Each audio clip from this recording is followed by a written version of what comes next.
여러분들 북한에서 안 태어나고 남한에서 태어난 거 감사해요, 안 감사해요? 북한은요 정말로 굶어 죽어요. 굶어 죽어요. 평양 근교만 빼놓고 나머지는 다 굶어 죽는다고 보시면 돼요. 이제 겨울이 시작되면은요 이 사람들 뗄감이 없어요. 석유 석탄이 없기 때문에. 자꾸 산에 나무 잘라다가 또 해요. 그리고 어떤 집은 작년에는요 그 뗄감조차도 없어서 밥도 못 해갖고 그대로 얼어 죽은 사람들도 많다는 거예요.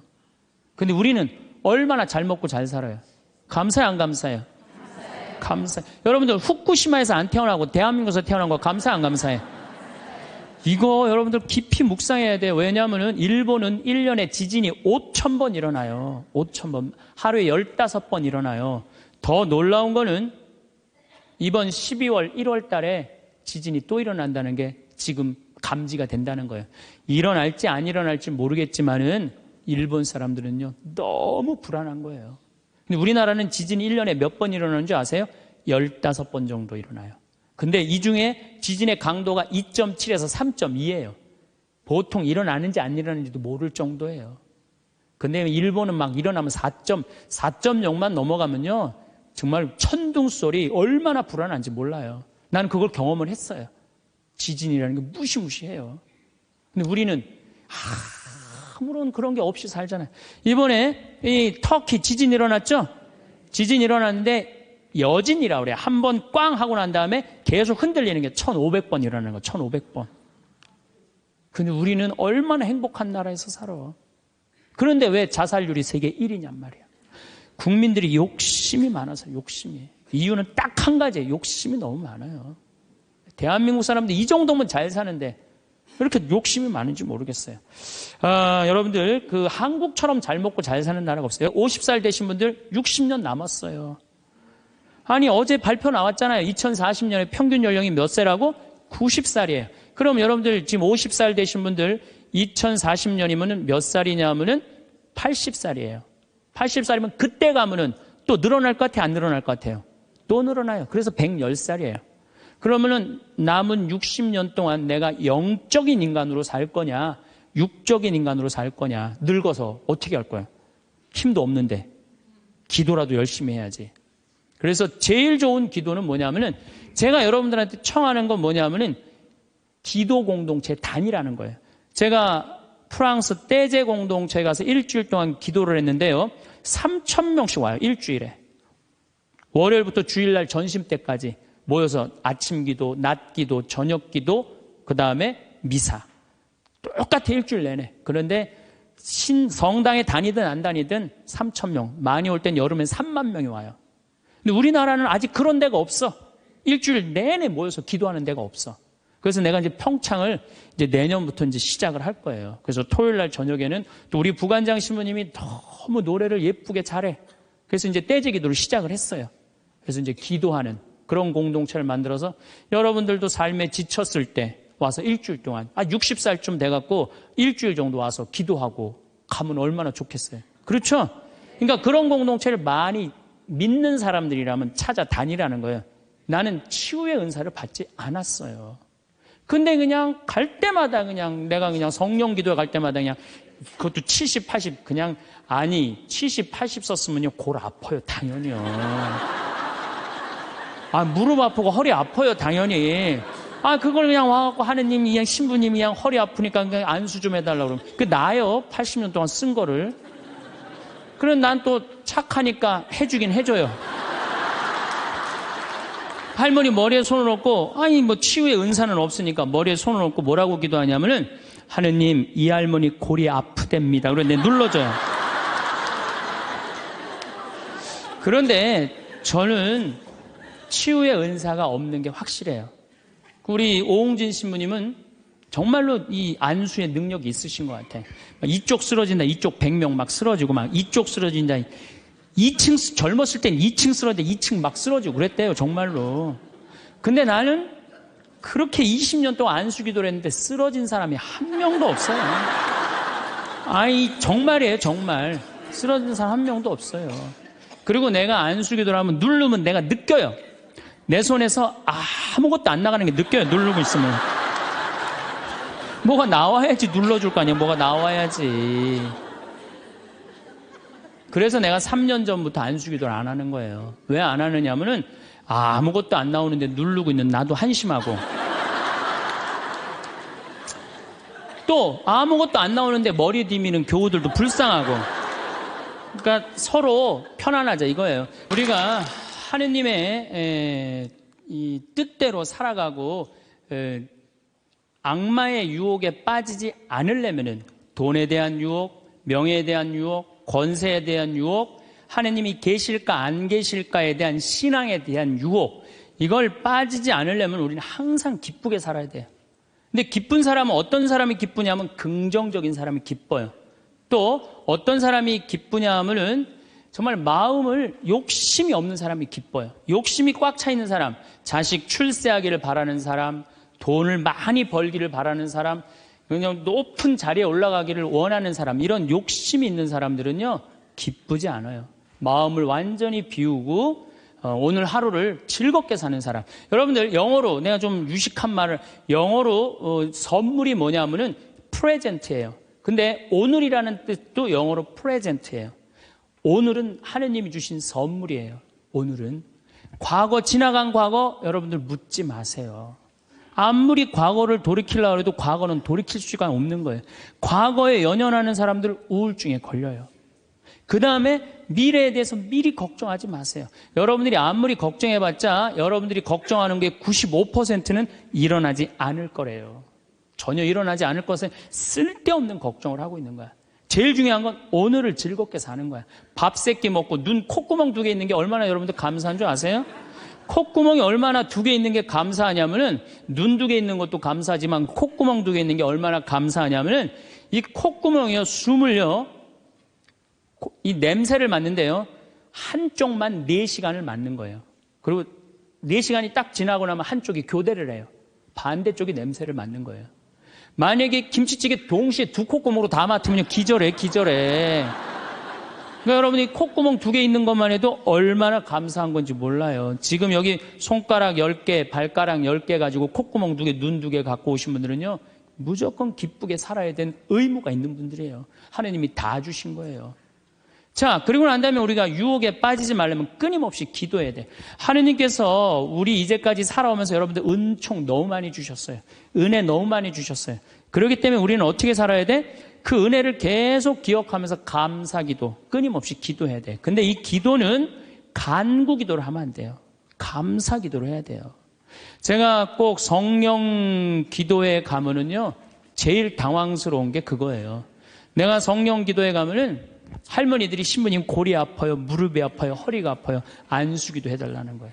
근데 저는 신부 될 때 이 제단에 엎드려서 하느님한테 2가지를 청했어요. 하나는 강론 잘하게 해달라고. 근데 하느님, 정말 저는 누워서 그렇게 기도했어요. 왜 제가 그 기도를 청했느냐면은, 저는 초등학교 때부터 발표 때마다 선생님이 제일 먼저 너 일어나서 발표하라고 그랬어요. 그리고 책 읽을 때도 항상 나보러 읽으라고 그랬어. 목소리가 좋으니까. 그러니까 내가 받은 달란트는 뭐야? 말하는 거. 그리고 신부가 말씀 전하는 사람 아니에요. 그래서 강론 잘하게 해달라고 내가 정말로 엎드려서 간구했어요. 근데 뭐 1년에 300회, 내일도 여기 전주 중앙성당에 가서 강의하고, 또 전주에 있는 중학교에 가서 그 학부형들하고 선생님들한테 강의해. 내일도 전부 단축 수업한대요. 그 선생님들도 강의 들으게 한다고 일반 학교에 가서 강의하는 거예요. 행복론에 대해서. 그러니까 1년에 한 300회 정도 초청 강연 다니니까 이거 소원 들어주셨어요. 난 너무너무 감사해요. 또 내가 글 잘 쓰게 해달라고. 이제까지 책 3권 썼는데 요즘 쓴 거 사는 맛, 사는 멋. 이거 정말로 많은 분들이 행복하다고 참 전화가 많이 와요. 독자들한테. 아니, 나 이 2가지 다 받았어요. 나는 더 이상 하느님한테 원하는 거 없어요. 하느님은요, 각자의 달란트가 다 달라요. 그리고 그냥 집 잘 짓는 신부님들, 또 우리 그냥 전 신부님, 내가 보기엔 사목 너무너무 잘하세요. 그러니까 그 감히 못하는 15년이 지나서 엄두도 못 냈던 저 땅을 사죠. 그러니까 아무나 사는 게 아니에요. 교우가 일치가 되기 때문에 그게 가능한 거죠. 그 다 달란트가 달라요. 근데 내가 받은 달란트는 강론 잘하고 글 잘 쓰는 거야. 내가 내일 모레 대전 대화동 성당에 강의를 가는데, 신부님이 너무 고맙더라고. 아주 목소리가, 나 아직 얼굴을 못 뵀는데 신부님이 그러더라고. 저녁에 강의 끝나고 이제 여기는 내가 미사를 하고 강의를 시작했지만 거기는 강의가 끝나고 미사를 봉헌한대요. 그리고 안수기도가 있대요. 근데 신부님이 너무 고맙게 날 아시는 것 같아. 안수는 당신이 하겠다고. 고맙다고 그랬어요. 어쨌든 하여튼 제가 재작년에 2009년에 미국 북동부 성령대회가 있어요. 근데 여러분들 참 미국 교우들이 참 열심히 해요. 특히 성령대회는요, 한국의 성령대회하고 분위기가 틀려요. 정말로 열심히 해요. 갔는데 첫날 800명이 왔는데 교우들이 그냥 내 강의고 화가 나십니까? 라는 주제로 강의를 했는데 너무 재밌게 들었어요. 또 그날따라 강의가 잘 되더라고요. 그랬더니 둘째 날에는 막 사람들이 전화를 막 한 거야. 야, 한국에서 조그만 신부가 왔는데 너무 재밌다. 그래갖고 둘째 날은 1200명이 늘은 거예요. 그런데 성령대 19년 활동한 늘어난 적이 처음이라는 거예요. 그런데 점점 나는 불안한 거예요. 점점 성령대 하이라이트를 향해서 가는 거야. 성령대 하이라이트는 뭐냐면 치유의 안수의 절이야. 점점 불안한 거예요, 이거. 아니, 내 손에서는 아무것도 안 나오는데 이제 아무 능력 없는 거 탄로가 나게 생긴 거야. 그런데 그때 같이 갔던 신부님이 청주교구 박효철 베네딕토 신부님이라고 있으세요. 전국 성령 지도 신부님이세요. 근데 그분은 내가 뵈니까 치유의 은사가 있어요. 그러니까 나는 말씀의 은사가 있지만 그분은 치유 은사가 분명히 있는 분이야. 그래서 나한테 오지 말고 박신부님한테 가라. 그것도 나하고 본명도 같아. 베네딕토. 박신부님한테 가라. 그리고 난 도망갔어요, 사실은. 그런데 그 예절을 저 강당 뒤에서 보는데요, 정말 은혜롭더라고요. 나는 죽었다 깨어나도 그렇게 못해요. 근데 그때 200명이 났어요. 정말로 내가 다음에 갔는데도 그때 치유됐다는 사람 너무 많이 만났어요. 그건 하느님의 성령 특별한 은혜가 있었던 거지. 그래갖고 이제 박 신부님 덕분에 내가 잘 마치고 이제 한국에 이제 돌아왔어요. 2010년이 됐는데 미국 북동부 성령대에서 또 전화가 왔어요. 올해 또 와달라는 거예요. 내가 화를 냈어요. 왜 자꾸 날 부르느냐. 그거 부담스럽거든요. 그거 굉장히 큰 대회니까. 아니, 내 손에서 아무것도 안 나온다는데 왜 자꾸 부르느냐. 좀 이 손에서 능력 나오는 신부님들 불러라. 그랬더니 그 교우들이 위원들이 하는 말이 신부님 걱정하지 말라고. 신부님은 손에서 안 나오는 대신 입에서 나오니까 걱정하지 말라고.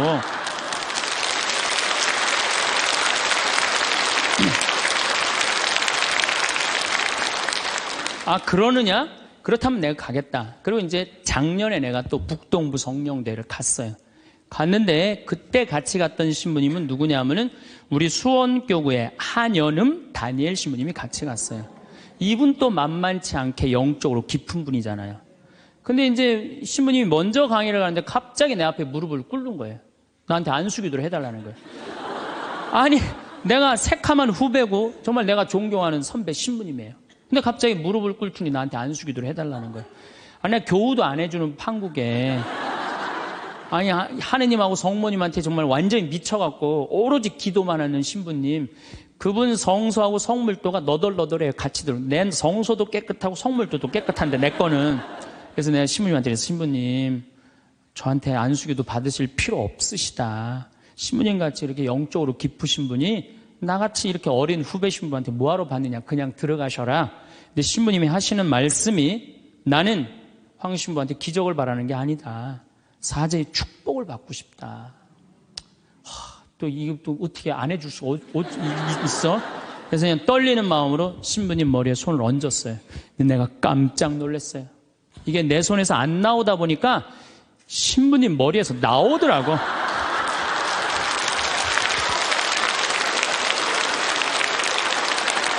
아니, 정말로 성령의 기운이 느껴지는 거예요. 정말로. 이야, 이러는 수도 있구나. 이게 내가 안 나오면 머리에서 나오는 수도 있구나. 하지만은 우리가 하느님을요, 골 아프면 골 고쳐주고, 머리 아프면 머리 고쳐주고, 무릎 아프면 무릎 고쳐주고, 허리 아프면 허리 고쳐주는 분이 아니에요. 하느님은요, 찬양 받으실 분이에요. 하느님은 영광 받으실 분이에요. 하느님 우리 심부름꾼 아니에요. 그것도 돈이나 많이 주면서 시키면 내가 몰라. 달랑 1,000원 주면서 뭘 그렇게 많이 시켜? 그러니까 자꾸 간구 기도를 하다 보면 어떤 유혹에 빠지느냐 하면은 여기가 아닌가 봐. 천군 보살한테 가는 거예요. 그래서 천주교 교우들이요, 전보로 많이 다니는 거예요. 그래서 일단 찬양기도, 감사기도 하는 교우들은요, 하느님 의심하지 않아요. 그리고 얼마나 은혜로워요. 여러분들 이 공기 공짜로 마시고, 태양 공짜로 햇빛 쬐고, 이 땅 공짜로 밟고 다니고, 얼마나 감사해. 눈 2개, 콧구멍 2개, 손가락 10개, 발가락 10개 있으면 됐지. 주님께서 여러분과 함께 마음을 드높이 우리 주 하느님께 감사합시다. 말로는 맨날 마땅하고 옳은 일이래. 말로는 감사기도를 해야 된다는 거예요. 미사 내용 전체가 뭐냐면 감사기도예요. 감사기도. 그래서 여러분들 오늘 이후부터는 끊임없이 기도해야 되는데 어떤 기도를 해? 감사기도를 해라는 감사기도. 그리고 진정한 기도는 어떤 게 진정한 기도냐면은 저도 그런 기도를 많이 드려요. 하느님, 내가 당신의 나라를 위해서, 당신의 하늘나라를 위해서, 당신의 정의를 위해서 내가 무슨 일을 했으면 좋겠습니까? 나를 어떻게 당신이 쓰실 생각을 갖고 있습니까? 이렇게 물어볼 때 하느님의 뜻을 헤아릴 수가 있는 거예요. 그러니까 성당에는 하느님 뜻을 실천하려고 나오는 거지 하느님이 내 뜻을 실천하라고 성당에 나오는 게 절대 아니다. 근데 우리 많은 교우들은 그걸 착각하고 있는 거예요. 예수님도 마태오복음 그 산상설교의 5장, 6장, 7장에 뭐라고 그러셨어요? 주의 기도를 가르쳐달라고 그러니까 뭐라고 그랬어요? 너희들은 기도할 때 많은 말 하지 말아라. 하늘에 계신 우리 아버지 이름이 거룩히 빛나시며 아버지의 나라가 오시며 아버지의 뜻이 뭐라고 그래요? 하늘에서와 같이 땅에서도 이루어지소서. 그렇게 기도하라고 그랬잖아요. 근데 우리는 그냥 성당에 나와서 계속 내 뜻만 계속 어필하는 거예요. 더욱이 여러분들 예수님하고 친해요, 안 친해요? 친하지도 않으면서 그냥 계속 이것이 해줘라. 여러분들 이 생각 해봐요. 정말 친한 친구가 와서 부탁하면은 들어줘요, 안 들어줘요? 힘들어도 들어줘요. 내가 좀 고통스럽더라도 그걸 나눠줘요. 생전 본 적도 없는 친구가 와서 딱 오더니 1,000원 주더니 야, 내가 정말로 필요한 게 있는데 나 좀 도와줘라. 도와주고 싶어요, 안 도와주고 싶어요? 도와주고 싶지가 않다는 거예요. 그래서 여러분들 기도는 뭐냐면 일단은 예수님하고 친구 되기 위해 하는 거예요. 예수님하고 대화하는 거예요. 대화를 해서 예수님, 당신이라면은 이 땅을 사겠습니까? 안 사겠습니까? 당신이라면은 지금은 무슨 요즘 그 제2금융권 막 이자 막 100%, 200%, 막 1000% 하는 사람들 있잖아요. 내가 만약에 예수님이랑 과연 그런 걸 할까? 그 사람도 얼마나 고통스러운데. 내가 예수님이라면은 내 아이를 어떻게 키울까? 내가 예수님이라면은 내 남편한테 어떻게 할까? 내가 예수님이라면은 아내한테 어떻게 할까? 내 아내한테 어떻게 할까? 이걸 물어보려고 기도하는 거예요. 그래서 기도라는 것은 간구 기도가 기도가 아니야. 그래서 난 묵주기도, 구일기도 보면 딱 지향 하나 두고 그냥 기립다 기도하는데 난 정말로 마음이 아파요. 묵주기도는 저는 요즘 묵주기도 드릴 때 오늘도 내가 묵주기도 5단을 바치면서 연옥에 있는 영혼들 구원해달라고 기도했어요. 왜냐하면 성모님이요 그렇게 기도하라고 그랬거든요. 우리 그냥 계속 연옥을 위한 기도, 그 다음에 터키에서 지금 고통받는 사람들, 이런 정말 죄인들, 이런 사람들은 생전 기도하지 않고 그냥 대학 입시, 그냥 수능 잘 보게 해주고, 그냥 당 팔리게 해주고, 애 생기고 해주고, 이런 기도는 자꾸 하느님하고 멀어질 수도 있다는 얘기예요. 그걸 다 들어주지 않으세요, 하느님이. 어떻게 다 들어줘요? 내가 할 일이 있는 거지. 또 기도는 예수님의 말씀을 음미할 때 기도가 즐거워요. 예수님 묵상할 게 너무 많지 않아요? 예수님에 대해서 나는 예수님 말씀 중에 내 눈 속에 있는 들보는 보지 못하면서 남의 눈에 있는 티끌을 빼주려고 그러느냐. 자기 눈에는 들보는 못 보고 남의 눈에 티끌. 이거 내가 살아오면서 나도 그렇겠지만은 정말로 많이 봐요, 우리가. 그래서 나의 잘못, 나의 험, 나의 약점, 이거를 항상 볼 수 있도록 노력해야 되는데 우린 그런 걸 안 해요. 예수님 말씀 틀린 말 하나도 없어요. 사람이 안식을 위해서 있는 것이 아니라 안식일이 사람을 위해서 있는 것이다. 이것도 얼마나 멋있어요. 여러분들 이탈리아라는 나라 잘 살아 못 살아요? 잘 살죠? 그런데 이탈리아가 우리나라가 경제력은 세계 13위지만은 소비 지수는 7위예요. 7위. 정말 잘 먹고 잘 사는 나라가 우리예요. 내가 뭐 예전에 방송에도 한번 말씀드렸지만 우리나라 갈비집에 가보면요 진짜 잘 먹어요. 갈비 막 먹으러 가면은요 막 이렇게 한 상 반찬 나와요. 그냥 계란찜, 그 다음에 무슨 단호박 삶은 거, 메추리알, 그 다음에 무슨 사라다, 무슨 야채 사라다, 국물 김치, 별게 다 나와요. 그 다음에 파랑 국수 말아서 나와요. 그리고 4명이 가면 4인분 시켜요. 4인분 시키면 그냥 배가 빵빵해. 한국 사람들은 배 빵빵하면 안 돼. 갈비집에 가고 배 터질 때까지 먹어야 돼. 그냥 2인분 더 시켜요. 더 시켜서 먹고 난 다음에 그래도 우린 분이 안 풀려. 그냥 아줌마가 하나 쓱 나와서 이렇게 물어봐요. 냉면을 먹을래? 된장찌개를 먹을래? 그냥 그거 먹고 커피 공짜로 먹는 나라가 어디 있어요? 잘 먹어요. 근데 우리나라는 1997년에 IMF 터졌을 때 어땠어요? 국민들이 전부 뭐 했어요? 금 모았잖아요. 금. 내가 그래서 여러분들 마지막으로 금 모으기 운동이 우리가 얼마나 대단한 건지 지금부터 잠깐 읽어드릴 테니까 한번 이게 누가 쓴 거냐면 이름도 무지 어려워요. 슝홍빙이라는 중국 사람이 쓴 거예요. 이게 베스트셀러예요. 냉전 시기 미국의 맹방이던 또 하나의 나라 한국은 금융위기가 닥치자 미국의 구원에 손을 내밀었다.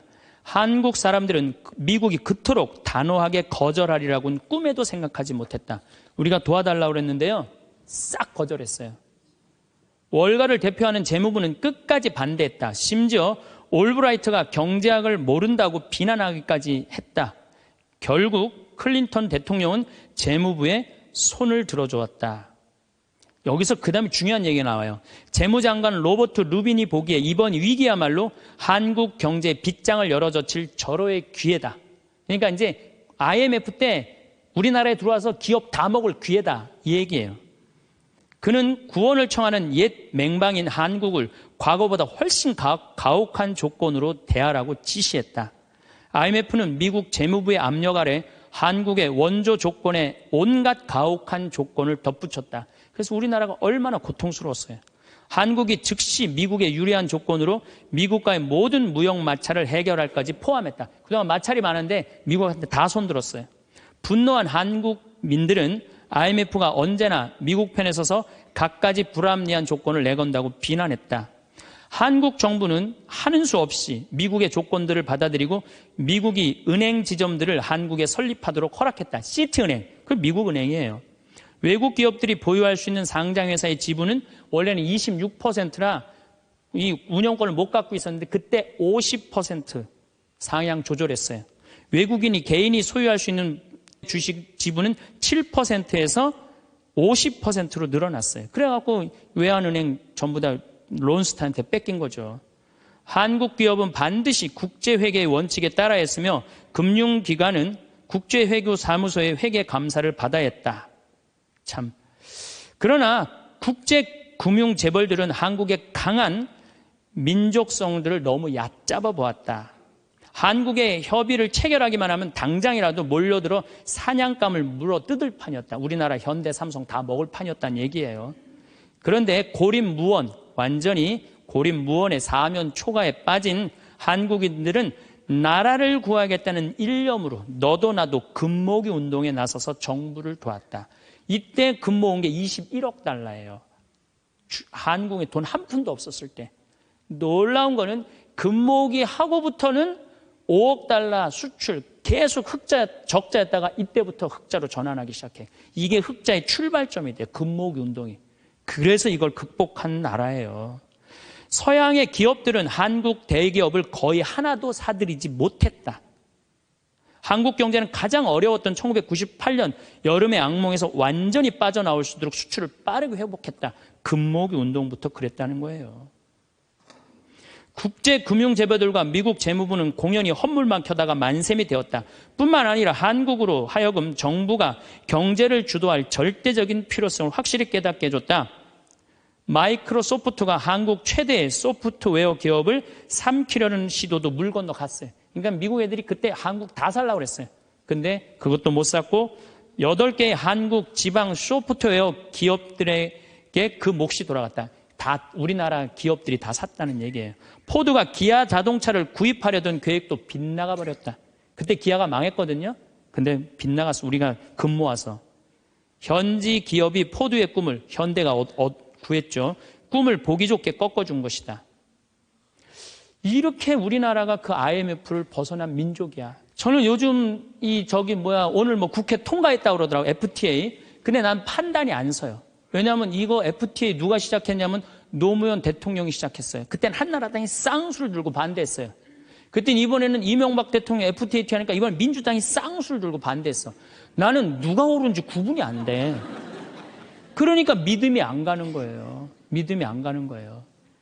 나는 정말로 사람을 위한 일이 뭔가, 예수님이 과연 어떤 의미에서 이런 말씀을 했는가, 참 묵상할 거리가 너무 많죠. 또 너희들 무엇을 먹을까, 무엇을 입을까, 무엇을 마실까 걱정하지 말아라. 하늘에 나는 새도 다 먹여줄 거다.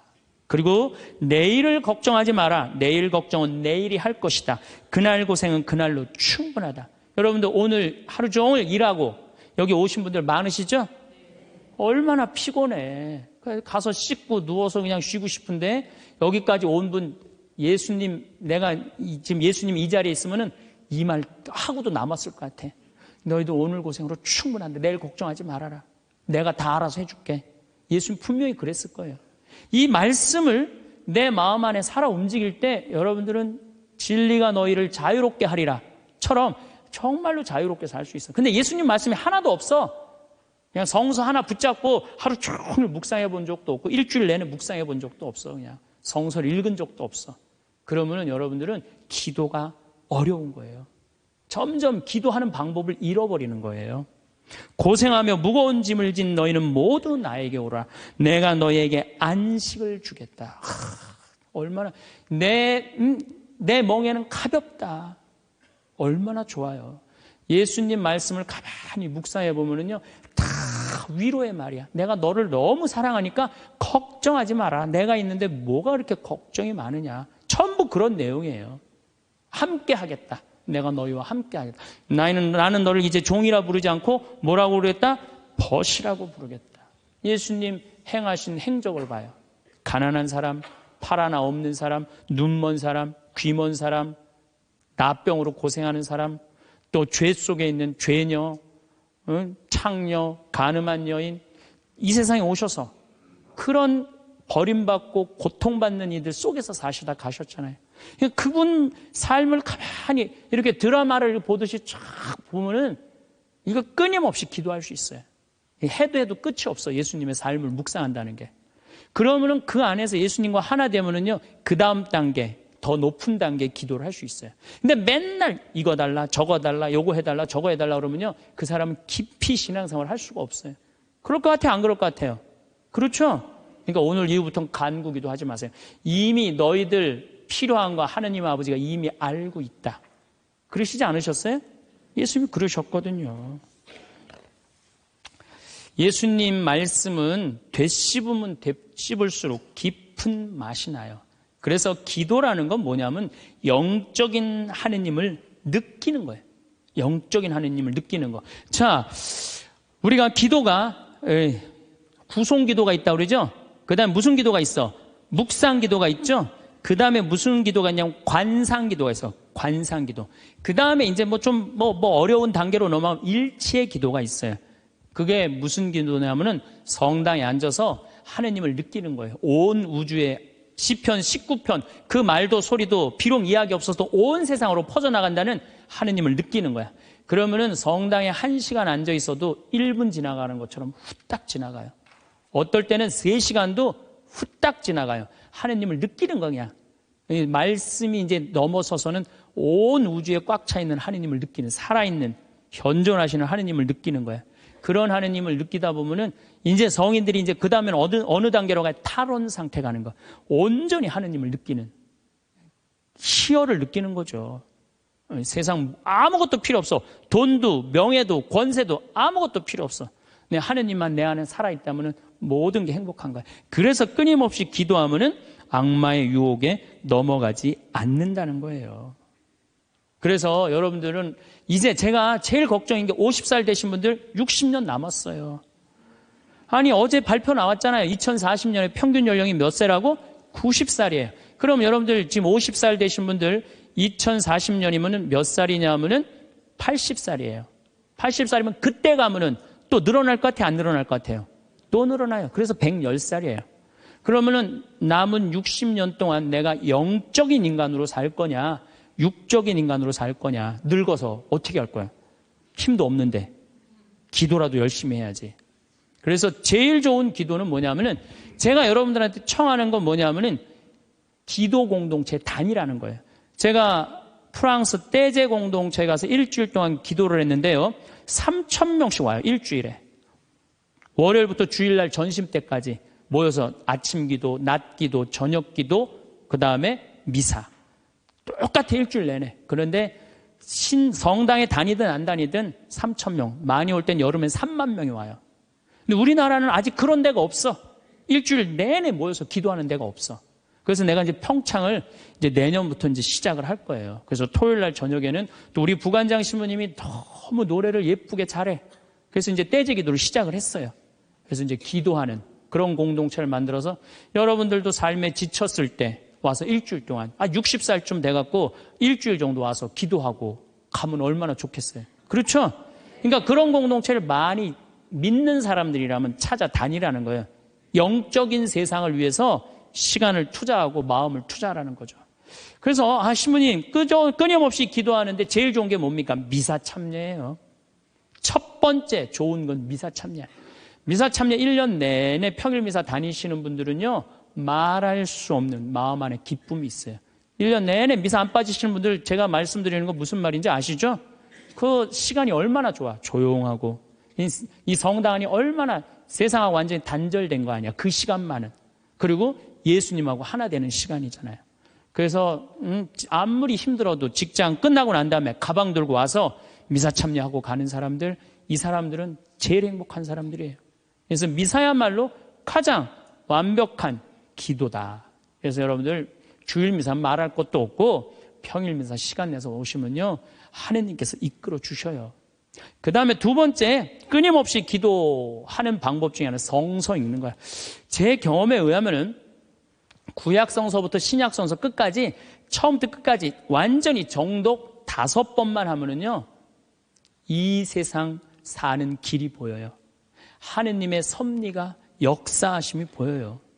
그리고 어떻게 살아야 되는지 정말 마음에 진리가 흘러 넘쳐요. 그래서 성서를 읽어라. 성서를 정독을 해라. 맨날 그냥 불굴의 며느리, 뭐 이웃, 우리 집 여자들 이런 거 보지 마시고, 예? 그 시간에 성서를 성서 안에는 보물이 꽉 차 있어요. 그래서 성서를 적어도 5번 정도 정독을 해라. 5번. 자, 그 다음에 5번 정독을 했으면 그 다음에 할 일이 있어요. 기도 중에 정말 좋은 기도는 성지순례. 성지순례. 제가 지금 성지순례를 2년에 한 번씩 매년 정기적으로 가요. 그런데 예루살렘에 가보니까요, 예수님의 발자국이 느껴져요. 예루살렘에 가보니까. 그리고 갈릴레아 가보니까 물고기가 밤에 얼마나 튀는지 예수님이 밤새 제자들이 물고기 잡는 거 보면서 참, 물고기 저쪽에서 튀는데 이쪽에서 막 헹고 같아 보니까 그냥 예수님이 그 2000년 전에 행하셨던 말씀, 그게 다 살아 움직이는 거예요. 이집트에 가갖고 출애굽 경로를 밟아서 시나이산 꼭대기, 모세가 십계 받으러 갔는데 올라가 보고 예루살렘에 내가 들어갈 때 이스라엘 백성이 얼마나 기뻤을까 느껴져요. 사도 바오로가 예수님 이제 다마스커스에서 회개하고 난 다음에 이 그리스, 터키 이거 전부 교회 세우러 7개, 필라델피아 교회, 이런 교회들 전부 다 세우러 가는데 지난 2월 달에 갔다 왔거든요. 그냥 예수님이 그냥 막연하게 멀리 느껴지는 게 아니라 예수님이 살아 움직이는 거예요. 그래서 여러분들 성지순례 참 중요한 거. 물론 우리나라 안에도 좋은 성지들이 너무 많아요. 우리 성인들이 얼마나 예수님을 사랑했는지. 그러니까 시간 되면은 돈 모아서 제일 남는 거 가장 적은 돈으로 가장 최고의 효과를 낼 수 있는 건 성지순례. 그래서 예루살렘 한 번은 갔다 오라는 거예요. 예루살렘. 나는 아직까지 하느님 20년, 30년 믿으면서 예루살렘, 베틀레헴, 나자렛 한 번도 아직 갔다 온 적이 없다. 한번 손 들어보세요. 내가 절대 욕 안 할 테니까 한번 손 들어보세요. 손 들어. 한 번도 안 갔다 왔다. 손 들어보세요. 자, 이 사람들 이거 회개해야 되는 사람들이에요. 자, 여러분들 이 세상에 한 번 오셨어. 내가 하느님을 믿어.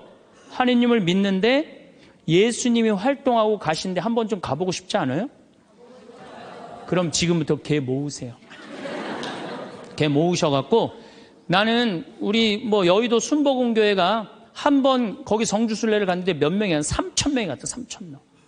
3,000명이. 여러분들도 우리 능평성당 내가 있을 때 어른들 700명 갔잖아요. 한번 한 2년 개 모아갖고 우리 전 신부님이랑 한번 1,000명 한번 쫙 한번 가봐요.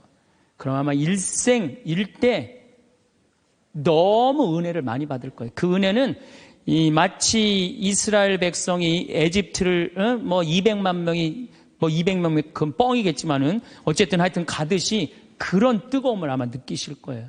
저는 그래서 우리가 끊임없이 기도하는데 정말 좋은 거는 성지순례다. 돈 모아서 성지순례 가라. 다시 한번 말씀드리지만 재물은 쓴 것만 재물이에요. 쓴 것만 내 재물이에요. 제가 지난번에 산호세 강의를 갔는데 나를 비행장에 데려다 준 자매가 하나 있어요. 친구가 5억을 떼어먹고 갔대요. 재산이 싹 날아갔대요. 근데 유일하게 자기가 아깝지 않았던 거, 성지순례 간 것만 아깝지 않더래요. 그거 갔다 오기를 얼마나 잘했는지 성지순례 때마다 갔다 온 게 그것만 자기 마음 안에 살아 움직이더래요. 여러분들도 나중에 이 돈 저 돈 떼어먹고 땅 치고 통곡하지 말고 미리 지금 돈 모아서 성지순례 갔다 오십시오. 그리고 묵주기도 우리가 가장 쉽게 할 수 있는 기도예요. 누워서도 할 수 있고 반신욕하면서도 할 수 있고 걸어가면서도 할 수 있고 묵주기도도 성모님 말씀대로 죄인들의 회개를 위해서 영혼들의 고통 덜어주기 위해서 그 기도가 저는 묵주기도 중에 가장 아름다운 기도라고 생각을 해요. 그래서 우리의 기도를 불쌍한 영혼들이 많이 기다리고 있으니까 그런 지향을 두고 그냥 수능 잘 보게 해주고 애 생기게 해주고 월세 나가게 해주고 땅 팔리게 해주고 그런 기도하지 마시고 이렇게 끊임없이 기도하는 사람은요 악마의 유혹에 빠질 시간이 있겠어요 없겠어요? 당연히 없어요. 당연히. 자, 그 다음에 어떤 처지에서든 감사하여라. 감사하는 사람 또 유혹에 안 빠져요. 여러분들 북한에서 안 태어나고 남한에서 태어난 거 감사해요 안 감사해요? 북한은요 정말로 굶어 죽어요. 굶어 죽어요. 평양 근교만 빼놓고 나머지는 다 굶어 죽는다고 보시면 돼요. 이제 겨울이 시작되면은요 이 사람들 뗄감이 없어요. 석유 석탄이 없기 때문에 자꾸 산에 나무 잘라다가 또 해요. 그리고 어떤 집은 작년에는요 그 뗄감조차도 없어서 밥도 못 해갖고 그대로 얼어 죽은 사람들도 많다는 거예요.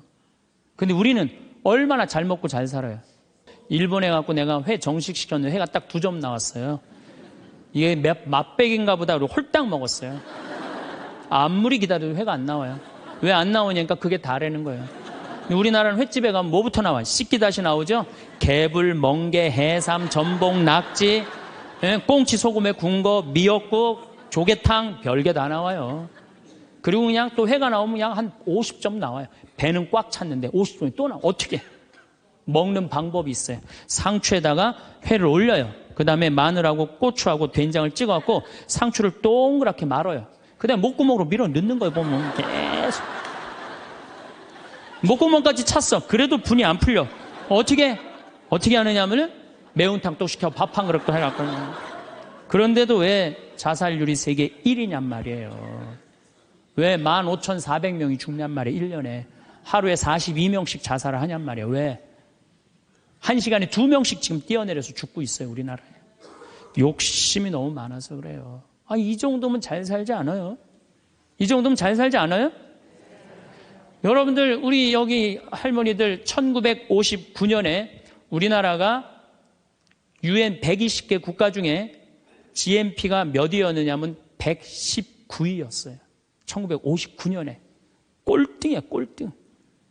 그때는 정말로 똥구멍이 찢어지게 가난하게 살았어요. 똥구멍이. 다시 한번 똥구멍 찢어지는 거 얘기해 드릴게요. 9월에 추수하면 2월에 먹을 게 떨어져요. 보리는 5월에 피는데. 그러면 그냥 무슨 칡해서 먹고 쑥해서 먹고, 그것도 안 되면 4월 달에 소나무 속껍질 벗겨요. 햇빛에 말려갖고 갈아갖고 쌀은 요만큼, 소나무 껍질은 이만큼. 그러니까 밥을 져서 먹으면 등짝에 붙었던 배가 쑥 나와요. 얼마나 좋아. 근데 문제는 이 섬유질은 소화가 안 돼요. 수분만 빠지고 다시 딱딱하게 대장에 가서 돌덩어리가 되는 거야. 똥을 넣으면 부드러운 똥이 나오는 게 아니야. 이 돌덩어리가 나오는 거야. 그러니까 이 돌덩어리를 빼내니 집집마다 뒷간에서 똥구멍 찢어지는 소리가 아니야. 이 집 저 집에서 막 나는 거예요. 그게 1959년에 있었던 일이에요. 1959년. 그런데 불과 60년 만에 이렇게 잘 살 수가 없어요. 이렇게 잘 살 수가 없어요. 여러분들, 저는 요즘 그리스 보면서요, 정말로 내가 대한민국 사람이라는 게 얼마나 자랑스러운지 몰라요. 그리스라는 나라는 지금 BC 526조에 BC 526조. 그런데 이거 그리스라는 나라 우리나라보다 훨씬 못 살아요. 우리나라보다 30이야. 경제 규모가 3분의 1밖에 안 되는 나라예요. 그리스라는 나라가. 그런데 이 나라가 전부 빚 갖고 사는 거, 빚 갖고. 애 셋 낳으면 일 안 해도 돼. 애 셋 낳으면 다 우유값까지 다 나와요. 양육비 다 나와. 대학 들어가갖고 뭐 3년, 4년, 뭐 1학년 다니다가 2학년 다니기 싫어하고 10년 후에 들어가면 그때도 공짜야. 끝날 때까지 공짜예요. 뭐 갖고? 빚 갖고. 그래갖고 좀 이제 이 빚이 이렇게 나라 빚이 많으니 허리띠 좀 졸라 매자 그랬더니 내 연금은 못 깎는다. 맨날 데모하는 거예요. 그 다음에 막 정부 기관에 그냥 저기 막 전기 끊고. 그게 저러고 있는 거예요. 지금 아직도. 아니, 정치를 보면은, 사회를 보면 한국이 현찮다고 그래. 내가 보기에는 한국이 대단한데. 얼마나 대단해. 그리스하고 우리나라하고 정반대 아니에요. 그래서 이 IMF를 넘어서서 지금 이렇게 우리가 전 세계가 지금 금융위기를 겪고 있잖아요. 지금 그리스, 이탈리아, 스페인, 프랑스 다 무너지고 있잖아요. 근데 우리나라는 아직도 경쟁력이 있다는 거예요. 이렇게 대단한 사람들이 모여 살아갖고 우리나라 이름이 대한민국이에요.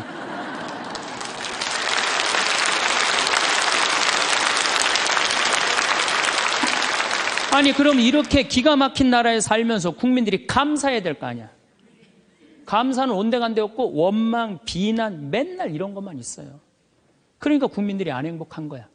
그래서 나는 사도 바오로가 항상 기뻐하여라, 끊임없이 기도하여라, 어떤 처지에서든 감사하여라. 이것이 우리 주 예수 그리스도를 통하여 드러내신 하느님 아버지의 뜻이다.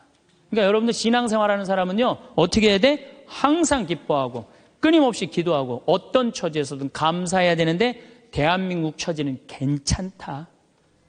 오늘은 인간관계에서 악착같이 숨겨야 하는 것과 인간관계의 10계명에 대해 알아보겠습니다.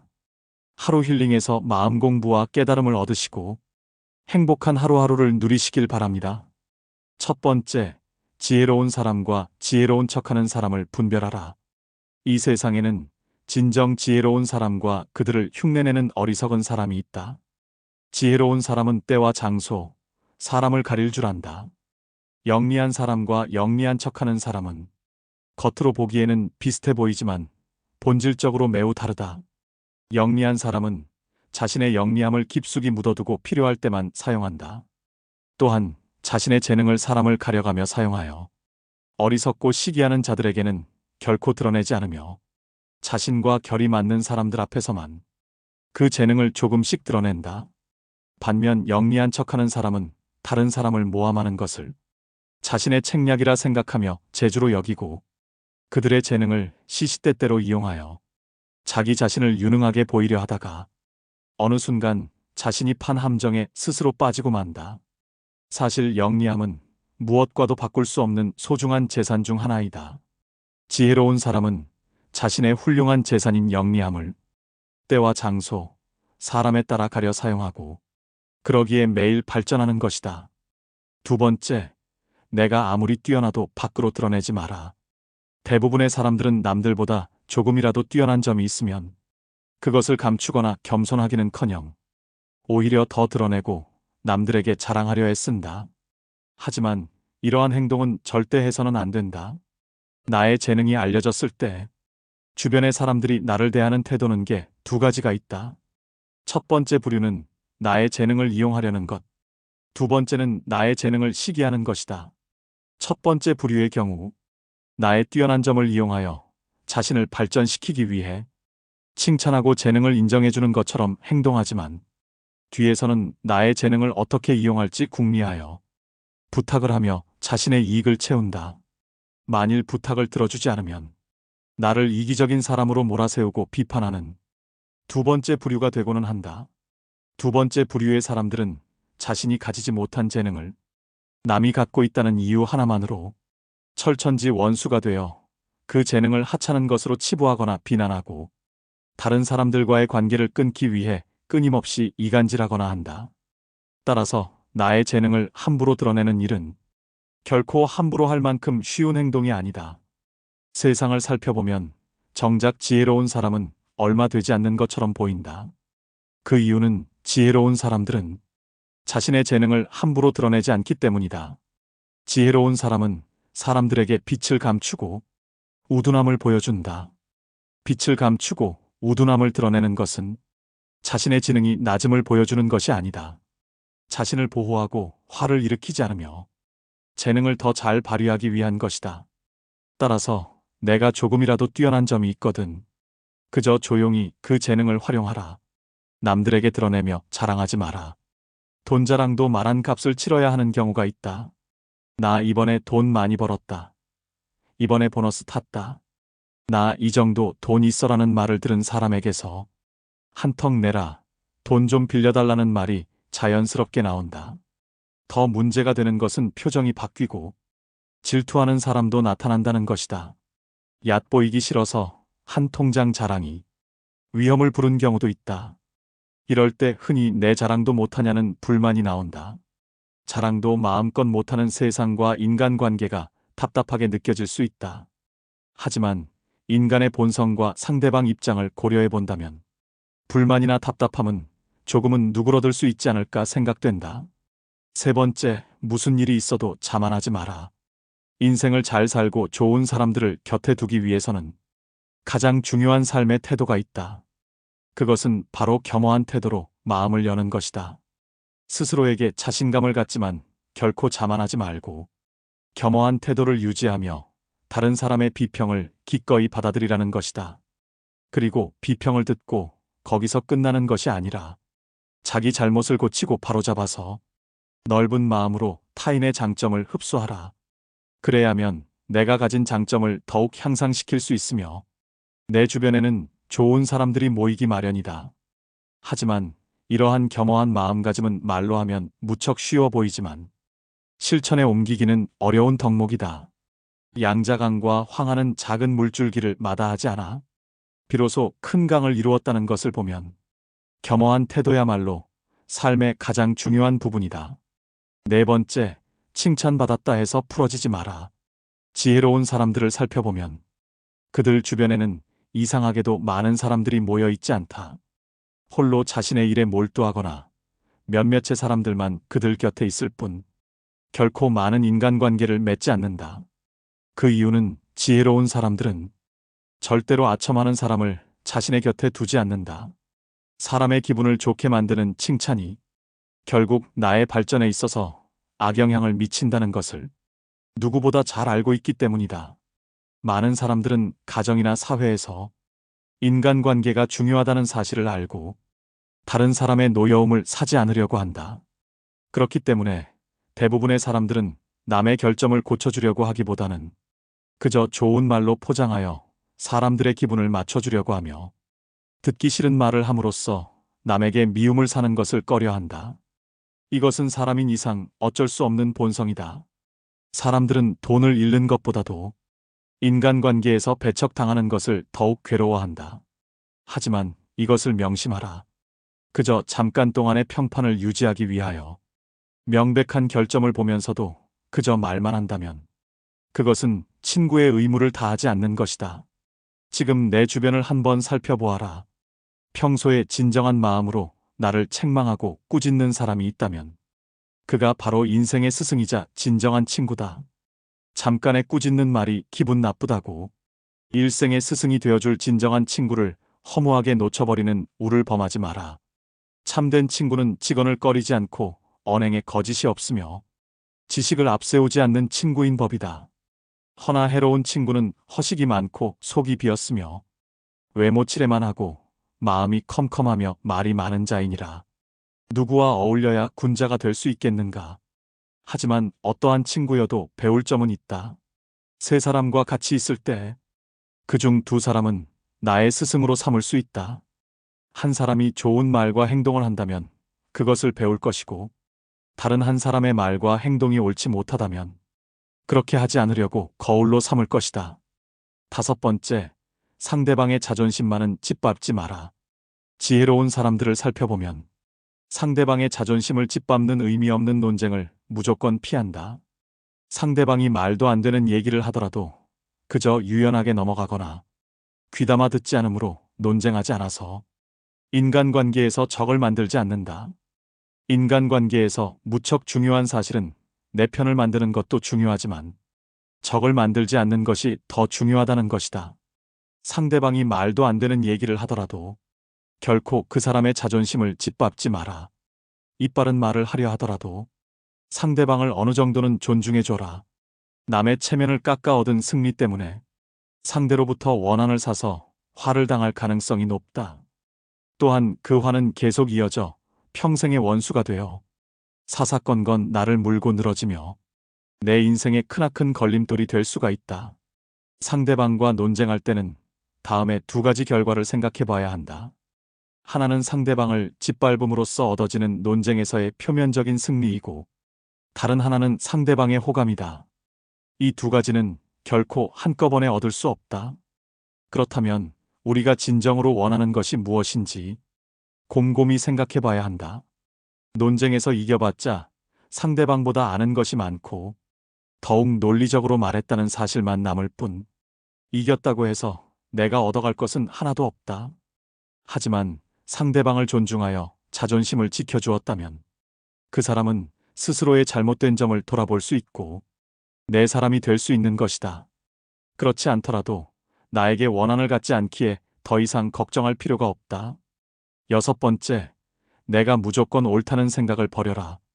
내가 아는 것이 무조건 맞고 내가 하는 말이 무조건 옳을 수는 없다.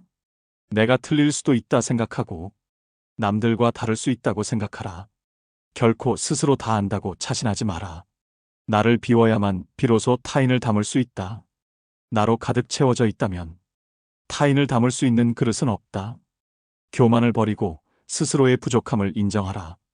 교만은 사람의 몸을 감싸는 악취와 같다. 다른 사람의 의견이 나와 다르다고 그 사람은 아무것도 모르는 사람이라고 비난하거나 잘난 척하지 말고 한 번 더 스스로를 돌아보아야 한다. 그래야만 마음을 비우고 더욱 더 성숙해질 수 있는 법이다. 명심하라. 비워야 다른 사람을 담을 수 있다. 교만하면 자기 외에는 아무도 담을 수 없다. 일곱 번째, 교제할 때는 신중하게 하라. 앞서 말했듯이 인간관계에서는 적을 만들면 안 된다. 도무지 막을 길이 없을 정도다. 따라서 소인과 교제할 때는 신중해야 한다. 소인을 굳이 건드리기보다는 알아서 피하는 편이 낫다. 군자의 미움을 살지언정 소인의 미움은 사지 말라고 했다. 따라서 소인을 절대 얕보아서는 안 된다. 허나 이것은 명심해야만 한다. 소인을 피하되 그들과 적이 되지는 마라. 군자는 소인과 친구는 되지 않더라도 소인을 대처하고 피할 줄 알아야 한다. 장자는 말했다. 어리석은 자들과 다투지 말고 피하라. 남과 다툰다는 것은 크나큰 손해다. 인간관계에 있어서는 어떠한 일이든 유연하게 대처해야 한다. 자기 주장을 밀고 나가려는 사람은 이익보다 손해를 많이 보는데 다투어서 적을 만들기 때문이다. 아무리 머리가 좋고 재능이 있어도 인간관계가 좋지 않기에 실패하는 사람이 많다. 좋은 인간관계를 유지하는 것은 인생에서 처세의 기본이기도 하다. 나를 무시한다 하더라도 절대 분노하지 마라. 싸우지 않으니 천하가 싸움을 걸 수 없다. 옛말에 굽으면 온전해진다 하였는데 헛말이겠는가. 참되게 온전해져서 돌아가는 것이다. 소인이 아닌 군자들과 어울리고 싶거든 오로지 인격과 능력만 살펴보고 그 사람의 출신 배경을 따지지 마라. 출신 배경이 변변치 못한 사람 중에도 능력, 꽤 인덕을 겸비한 사람들이 얼마든지 있다. 따라서 출신으로 그 사람을 단정짓는 것은 반드시 버려야 할 행동이다. 부유한 환경에서 성장한 사람은 그 성장 환경 덕분에 처음부터 혜택을 받는 경우가 많다. 반대로 능력과 학식을 두루 갖춘 인재라도 그 출신 배경 탓에 미처 두각을 나타내기도 전에 사회의 하층으로 전락하기도 하고 심지어는 끼니를 잇기조차 어려운 극빈 상황에 처하기도 한다. 그러나 빈곤이나 낮은 출신 배경은 사람의 능력을 판별하는 기준이 되지 못한다. 출신으로 사람을 판단하면 아무리 출중한 능력을 갖춘 사람이라도 결국 무능한 사람으로 보일 수 있다. 외부 조건으로 사람을 판단해서 이를 그르치지 마라. 진짜 좋은 사람을 절대 놓치지 마라. 8번째, 내 주위에 좋은 사람들을 아껴라. 주위에 있는 내 사람들을 무엇보다 아껴라. 친하다고 쉽게 여기지 말고 귀하게 여겨야 한다. 훌륭한 왕이 나라를 세웠으나 그 나라의 선비를 존중하지 않는다면 결국에는 나라를 잃는다. 현명한 인재를 보고도 서두르지 않는다면 게으른 군주라 할 것이다. 내 사람들을 아끼고 그들에게 반드시 공을 돌려라. 자신의 이익만 챙기면 원망을 산다. 이익에 따라 행동하면 원망을 많이 받는다. 남의 원망을 사는 것만큼 쓸데없는 일은 없다. 언젠가 반드시 그에 대한 보복을 당할 각오를 해야 하기 때문이다. 상대의 이익 따위는 나 몰라라 하고 자신의 이익만 추구한다면 반드시 반발을 살 것이다. 그리고 오랫동안 그런 행동을 계속한다면 결국 그 원망이 지워지지 않는 기억으로 마음속 깊은 곳에 각인될 것이다. 이익을 우선시한다면 상대의 마음을 사로잡을 수 없다. 이익을 얻었다면 이익의 절반은 주위 사람들에게 베푸는 배려가 필요하다. 그리고 그들의 조언을 귀담아 들어라. 생활 속에서 우리는 늘 무의식적으로 물이 가득 찬 컵으로 변해버린다. 그러나 자만을 내려놓고 마음을 비운 채 다른 사람을 따라 배운다면 우리가 모르는 많은 것들을 발견하게 될 것이다. 9번째, 누군가 나의 결점을 지적한다면 바로 고쳐라. 사람은 나무와 마찬가지이다. 가지를 잘 쳐주고 받침대로 받쳐준 나무는 곧게 잘 자라지만 내버려둔 나무는 아무렇게나 자란다. 사람도 이와 마찬가지이다. 남이 자신의 잘못을 지적해주는 말을 잘 듣고 고치는 사람은 그만큼 발전하지만 올바른 지적에도 고치지 않거나 오히려 화를 내며 역으로 비난하는 사람은 발전의 여지는 찾아볼 수가 없다. 이런 사람이 주변에 있다면 피해야 한다. 내가 그런 사람이라면 반드시 고쳐야 한다. 설령 군자라 하더라도 인간인 이상 과실은 있게 마련이다. 그러나 그 과실은 일식이나 월식 같은 것이다. 누구에게도 숨기지 않기 때문이다. 사람은 누구나 이것을 보게 된다. 동시에 군자는 곧 그 잘못을 고친다. 그때에는 일식과 월식이 끝났을 때처럼 그 빛남을 우러러 보듯 자의 덕을 우러러 보게 되는 것이다. 뜻이 굳건하지 않으면 통달할 수 없고 말에 믿음이 없으면 결과를 낼 수 없다. 듣기 좋은 말만 듣고 사람을 갈라 사귀면 정말 좋은 친구는 얻기 어렵다. 돌을 닦음이 두텁지 못하고 여러 사물에 해박하지 않고 옳고 그름을 살펴 판단하지 못하면 함께 어울리기 어렵다.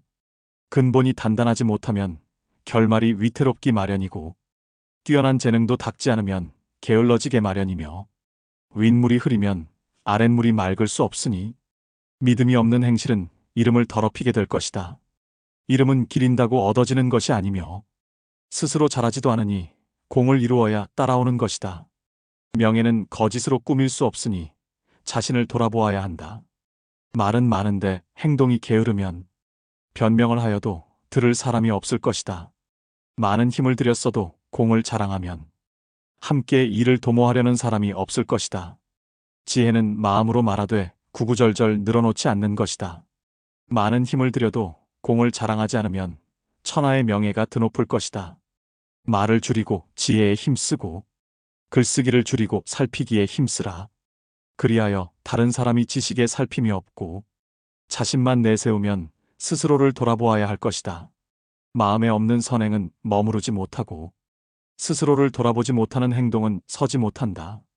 이름은 주간에 썼다고 이룰 수 없고 기림은 꾸며내어 세울 수 없으니 군자는 이를 몸으로 느끼어 행하는 사람이다. 제 이익만 생각하고 이름을 잊고 함부로 하여도 천하의 선비가 된 경우란 없다. 10번째, 나보다 부족해 보이는 사람의 말이라도 경청하라. 군자는 말을 잘하는 사람의 말만 귀를 기울이지 않고 말이 서툰 사람의 말도 귀담아 듣는 법이다. 사람에게 입이 하나, 귀가 두 개인 이유는 모든 사람들의 얘기를 귀 기울여 잘 들으라는 이유이다. 이걸 알면서도 자기보다 잘난 사람의 말만 듣고 서툰 사람의 말은 무시하는 사람은 겸허한 마음가짐이 없는 것은 물론이고 자기 자신이 앞으로 나아갈 수 있는 소중한 기회를 제 발로 걷어차는 자와 같다. 따라서 많이 듣고 적게 말하라. 될 수 있는 대로 많은 가르침을 들어야 한다. 그러나 그것을 입에서 낼 때에는 참으로 납득하고 실제로 해본 것만 입 밖으로 드러나도록 하고 조금이라도 의심스러운 것은 입 밖으로 내는 것을 삼가야 한다. 그렇게 함으로써 비난을 적게 받게 되는 것이다. 현명한 사람이라면 들은 것을 얘기하는 것이 아닌 내가 직접 경험한 것을 말해야 하는 법이다. 사회적 인간들은 대인관계가 필수다. 대인관계는 자신의 물질적, 정신적 만족감을 위해서 맺는 것이다. 다시 말하면 이익의 정도에 따라 상대방과의 관계가 달라질 수 있다는 말이다. 그래서 사람을 가까이 하고 믿고 함께 살아가되 늘 적당한 거리를 둬야 함을 명심하라. 우리가 하느님의 이 뜻대로 살아가고 악마의 유혹에 빠지지 않으려면은 돈에 대한 유혹, 명예에 대한 유혹, 권세에 대한 유혹, 하느님이 계실까 안 계실까에 대한 신앙에 대한 유혹, 이걸 빠지지 않으려면 우리는 항상 기쁘게 살아야 돼요. 근데 기쁜 사람은 어떤 사람이 기쁘냐면 긍정적인 사람이 기뻐요. 또 어떤 사람이 기쁘냐 하면은 정말 마음을 욕심이 없는 사람이 기뻐요. 욕심이 꽉 차 있는 사람, 자식 출세하기를 바라는 사람, 돈을 많이 벌기를 바라는 사람, 그냥 높은 자리에 올라가기를 원하는 사람, 이런 욕심이 있는 사람들은요 기쁘지 않아요. 마음을 완전히 비우고 오늘 하루를 즐겁게 사는 사람. 여러분들 영어로 내가 좀 유식한 말을 영어로 선물이 뭐냐면은 프레젠트예요. 근데 오늘이라는 뜻도 영어로 프레젠트예요. 오늘은 하느님이 주신 선물이에요. 오늘은 과거, 지나간 과거 여러분들 묻지 마세요. 아무리 과거를 돌이키려고 해도 과거는 돌이킬 수가 없는 거예요. 과거에 연연하는 사람들 우울증에 걸려요. 그 다음에 미래에 대해서 미리 걱정하지 마세요. 여러분들이 아무리 걱정해봤자 여러분들이 걱정하는 게 95%는 일어나지 않을 거래요. 전혀 일어나지 않을 것에 쓸데없는 걱정을 하고 있는 거야. 제일 중요한 건 오늘을 즐겁게 사는 거야. 밥 세끼 먹고 눈 콧구멍 2개 있는 게 얼마나 여러분들 감사한 줄 아세요? 콧구멍이 얼마나 2개 있는 게 감사하냐면은 눈 2개 있는 것도 감사하지만 콧구멍 2개 있는 게 얼마나 감사하냐면은 이 콧구멍이요, 숨을요, 이 냄새를 맡는데요, 한쪽만 4시간을 맡는 거예요. 그리고 4시간이 딱 지나고 나면 한쪽이 교대를 해요. 반대쪽이 냄새를 맡는 거예요. 만약에 김치찌개 동시에 2 콧구멍으로 다 맡으면 기절해. 그러니까 여러분이 콧구멍 2개 있는 것만 해도 얼마나 감사한 건지 몰라요. 지금 여기 손가락 10개, 발가락 10개 가지고 콧구멍 2개, 눈 2개 갖고 오신 분들은요, 무조건 기쁘게 살아야 되는 의무가 있는 분들이에요. 하나님이 다 주신 거예요. 자, 그리고 난 다음에 우리가 유혹에 빠지지 말려면 끊임없이 기도해야 돼. 하느님께서 우리 이제까지 살아오면서 여러분들 은총 너무 많이 주셨어요. 은혜 너무 많이 주셨어요. 그렇기 때문에 우리는 어떻게 살아야 돼? 그 은혜를 계속 기억하면서 감사기도, 끊임없이 기도해야 돼. 근데 이 기도는 간구 기도를 하면 안 돼요. 감사 기도를 해야 돼요. 제가 꼭 성령 기도에 가면은요, 제일 당황스러운 게 그거예요. 내가 성령 기도에 가면은 할머니들이 신부님 골이 아파요, 무릎이 아파요, 허리가 아파요, 안수기도 해달라는 거예요. 근데 저는 신부 될 때 이 제단에 엎드려서 하느님한테 2가지를 청했어요. 하나는 강론 잘하게 해달라고. 근데 정말 저는 누워서 그렇게 기도했어요. 왜 제가 그 기도를 청했느냐 하면은 저는 초등학교 때부터 발표 때마다 선생님이 제일 먼저 너 일어나서 발표하라고 그랬어요. 그리고 책 읽을 때도 항상 나보고 읽으라고 그랬어. 목소리가 좋으니까. 그러니까 내가 받은 달란트는 뭐야? 말하는 거. 그리고 신부가 말씀 전하는 사람 아니에요. 그래서 강론 잘하게 해달라고 내가 정말로 엎드려서 간구했어요. 근데 뭐 1년에 300회, 내일도 여기 전주 중앙성당에 가서 강의하고 또 전주에 있는 중학교에 가서 그 학부형들하고 선생님들한테 강의해. 내일도 전부 단축 수업한대요. 그 선생님들도 강의 들으게 한다고 일반 학교에 가서 강의하는 거, 행복론에 대해서. 그러니까 1년에 한 300회 정도 초청 강연 다니니까 이거 소원 들어주셨어요. 난 너무너무 감사해요.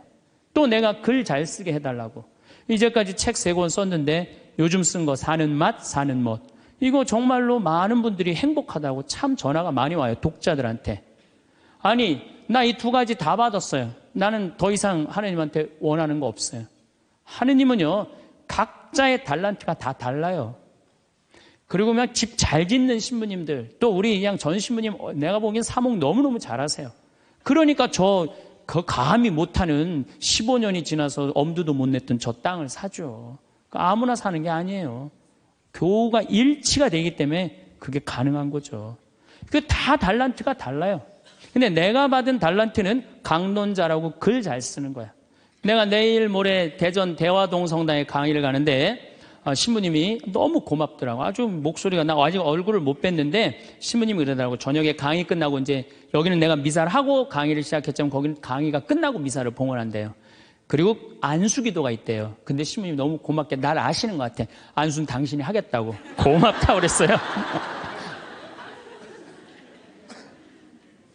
어쨌든 하여튼 제가 재작년에 2009년에 미국 북동부 성령대회가 있어요. 근데 여러분들 참 미국 교우들이 참 열심히 해요. 특히 성령대회는요, 한국의 성령대회하고 분위기가 틀려요. 정말로 열심히 해요. 갔는데 첫날 800명이 왔는데 교우들이 그냥 내강이고 화가 나십니까? 라는 주제로 강의를 했는데 너무 재밌게 들었어요. 그것도 그날따라 강의가 잘 되더라고요. 그때 둘째 날에는 막 사람들이 전화를 막 한 거야. 야, 한국에서 조그만 신부가 왔는데 너무 재밌다. 그래갖고 둘째 날은 1200명이 늘은 거예요. 그런데 성령대 19년 활동한 늘어난 적이 처음이라는 거예요. 그런데 점점 나는 불안한 거예요. 점점 성령대 하이라이트를 향해서 가는 거야. 성령대 하이라이트는 뭐냐면 치유의 안수의 절이야. 점점 불안한 거야, 이거. 아니, 내 손에서는 아무것도 안 나오는데 이제 아무 능력 없는 거 탈로가 나게 생긴 거야. 그런데 그때 같이 갔던 신부님이 청주교구 박효철 베네딕토 신부님이라고 있으세요. 전국 성령 지도 신부님이세요. 근데 그분은 내가 뵈니까 치유의 은사가 있어요. 그러니까 나는 말씀의 은사가 있지만 그분은 치유 은사가 분명히 있는 분이야. 그래서 나한테 오지 말고 박신부님한테 가라. 그것도 나하고 본명도 같아. 베네딕토. 박신부님한테 가라. 그리고 난 도망갔어요, 사실은. 그런데 그 예절을 저 강당 뒤에서 보는데요, 정말 은혜롭더라고요. 나는 죽었다 깨어나도 그렇게 못해요. 근데 그때 200명이 났어요. 정말로 내가 다음에 갔는데도 그때 치유됐다는 사람 너무 많이 만났어요. 그건 하느님의 성령 특별한 은혜가 있었던 거지. 그래갖고 이제 박 신부님 덕분에 내가 잘 마치고 이제 한국에 이제 돌아왔어요. 2010년이 됐는데 미국 북동부 성령대에서 또 전화가 왔어요. 올해 또 와달라는 거예요. 내가 화를 냈어요. 왜 자꾸 날 부르느냐. 그거 부담스럽거든요. 그거 굉장히 큰 대회니까. 아니, 내 손에서 아무것도 안 나온다는데 왜 자꾸 부르느냐. 좀 이 손에서 능력 나오는 신부님들 불러라. 그랬더니 그 교우들이 위원들이 하는 말이 신부님 걱정하지 말라고. 신부님은 손에서 안 나오는 대신 입에서 나오니까 걱정하지 말라고.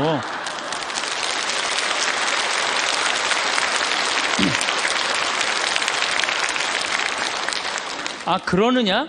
그렇다면 내가 가겠다. 그리고 이제 작년에 내가 또 북동부 성령대를 갔어요. 갔는데 그때 같이 갔던 신부님은 누구냐 하면은 우리 수원교구의 한연음 다니엘 신부님이 같이 갔어요. 이분 또 만만치 않게 영적으로 깊은 분이잖아요. 근데 이제 신부님이 먼저 강의를 가는데 갑자기 내 앞에 무릎을 꿇는 거예요. 나한테 안수기도를 해달라는 거예요. 아니, 내가 새카만 후배고 정말 내가 존경하는 선배 신부님이에요. 근데 갑자기 무릎을 꿇더니 나한테 안수기도를 해달라는 거예요. 아니, 내가 교우도 안 해주는 판국에. 아니, 하느님하고 성모님한테 정말 완전히 미쳐갖고 오로지 기도만 하는 신부님. 그분 성소하고 성물도가 너덜너덜해요. 같이 들어. 내 성소도 깨끗하고 성물도도 깨끗한데 내 거는. 그래서 내가 신부님한테 그랬어. 신부님, 저한테 안수기도 받으실 필요 없으시다. 신부님 같이 이렇게 영적으로 깊으신 분이 나같이 이렇게 어린 후배 신부한테 뭐하러 받느냐. 그냥 들어가셔라. 근데 신부님이 하시는 말씀이 나는 황 신부한테 기적을 바라는 게 아니다. 사제의 축복을 받고 싶다. 또 이거 또 어떻게 안 해줄 수 있어? 그래서 그냥 떨리는 마음으로 신부님 머리에 손을 얹었어요. 근데 내가 깜짝 놀랐어요. 이게 내 손에서 안 나오다 보니까 신부님 머리에서 나오더라고.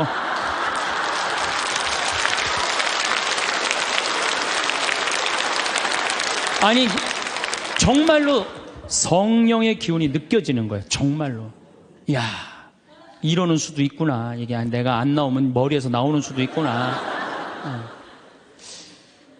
하지만은 우리가 하느님을요, 골 아프면 골 고쳐주고, 머리 아프면 머리 고쳐주고, 무릎 아프면 무릎 고쳐주고, 허리 아프면 허리 고쳐주는 분이 아니에요. 하느님은요, 찬양 받으실 분이에요. 하느님은 영광 받으실 분이에요. 하느님 우리 심부름꾼 아니에요. 그것도 돈이나 많이 주면서 시키면 내가 몰라. 달랑 1,000원 주면서 뭘 그렇게 많이 시켜. 그러니까 자꾸 간구 기도를 하다 보면 어떤 유혹에 빠지느냐 하면은 여기가 아닌가 봐. 천군 보살한테 가는 거예요. 그래서 천주교 교우들이요, 전보로 많이 다니는 거예요. 그래서 일단 찬양기도, 감사기도 하는 교우들은요, 하느님 의심하지 않아요. 그리고 얼마나 은혜로워요. 여러분들 이 공기 공짜로 마시고, 태양 공짜로 햇빛 쬐고, 이 땅 공짜로 밟고 다니고, 얼마나 감사해. 눈 2개, 콧구멍 2개, 손가락 10개, 발가락 10개 있으면 됐지. 주님께서 여러분과 함께 마음을 드높이 우리 주 하느님께 감사합시다. 말로는 맨날 마땅하고 옳은 일이래. 말로는. 감사 기도를 해야 된다는 거예요. 미사 내용 전체가 뭐냐면 감사 기도예요. 감사 기도. 그래서 여러분들 오늘 이후부터는 끊임없이 기도해야 되는데 어떤 기도를 해? 감사 기도를 해라는 감사 기도. 그리고 진정한 기도는요. 진정한 기도는 어떤 게 진정한 기도냐면은 저도 그런 기도를 많이 드려요. 하느님, 내가 당신의 나라를 위해서, 당신의 하늘나라를 위해서, 당신의 정의를 위해서 내가 무슨 일을 했으면 좋겠습니까? 나를 어떻게 당신이 쓰실 생각을 갖고 있습니까? 이렇게 물어볼 때 하느님의 뜻을 헤아릴 수가 있는 거예요. 그러니까 성당에는 하느님 뜻을 실천하려고 나오는 거지 하느님이 내 뜻을 실천하라고 성당에 나오는 게 절대 아니다. 근데 우리 많은 교우들은 그걸 착각하고 있는 거예요. 예수님도 마태오복음 그 산상설교의 5장, 6장, 7장에 뭐라고 그러셨어요? 주의 기도를 가르쳐달라고 그러니까 뭐라고 그랬어요?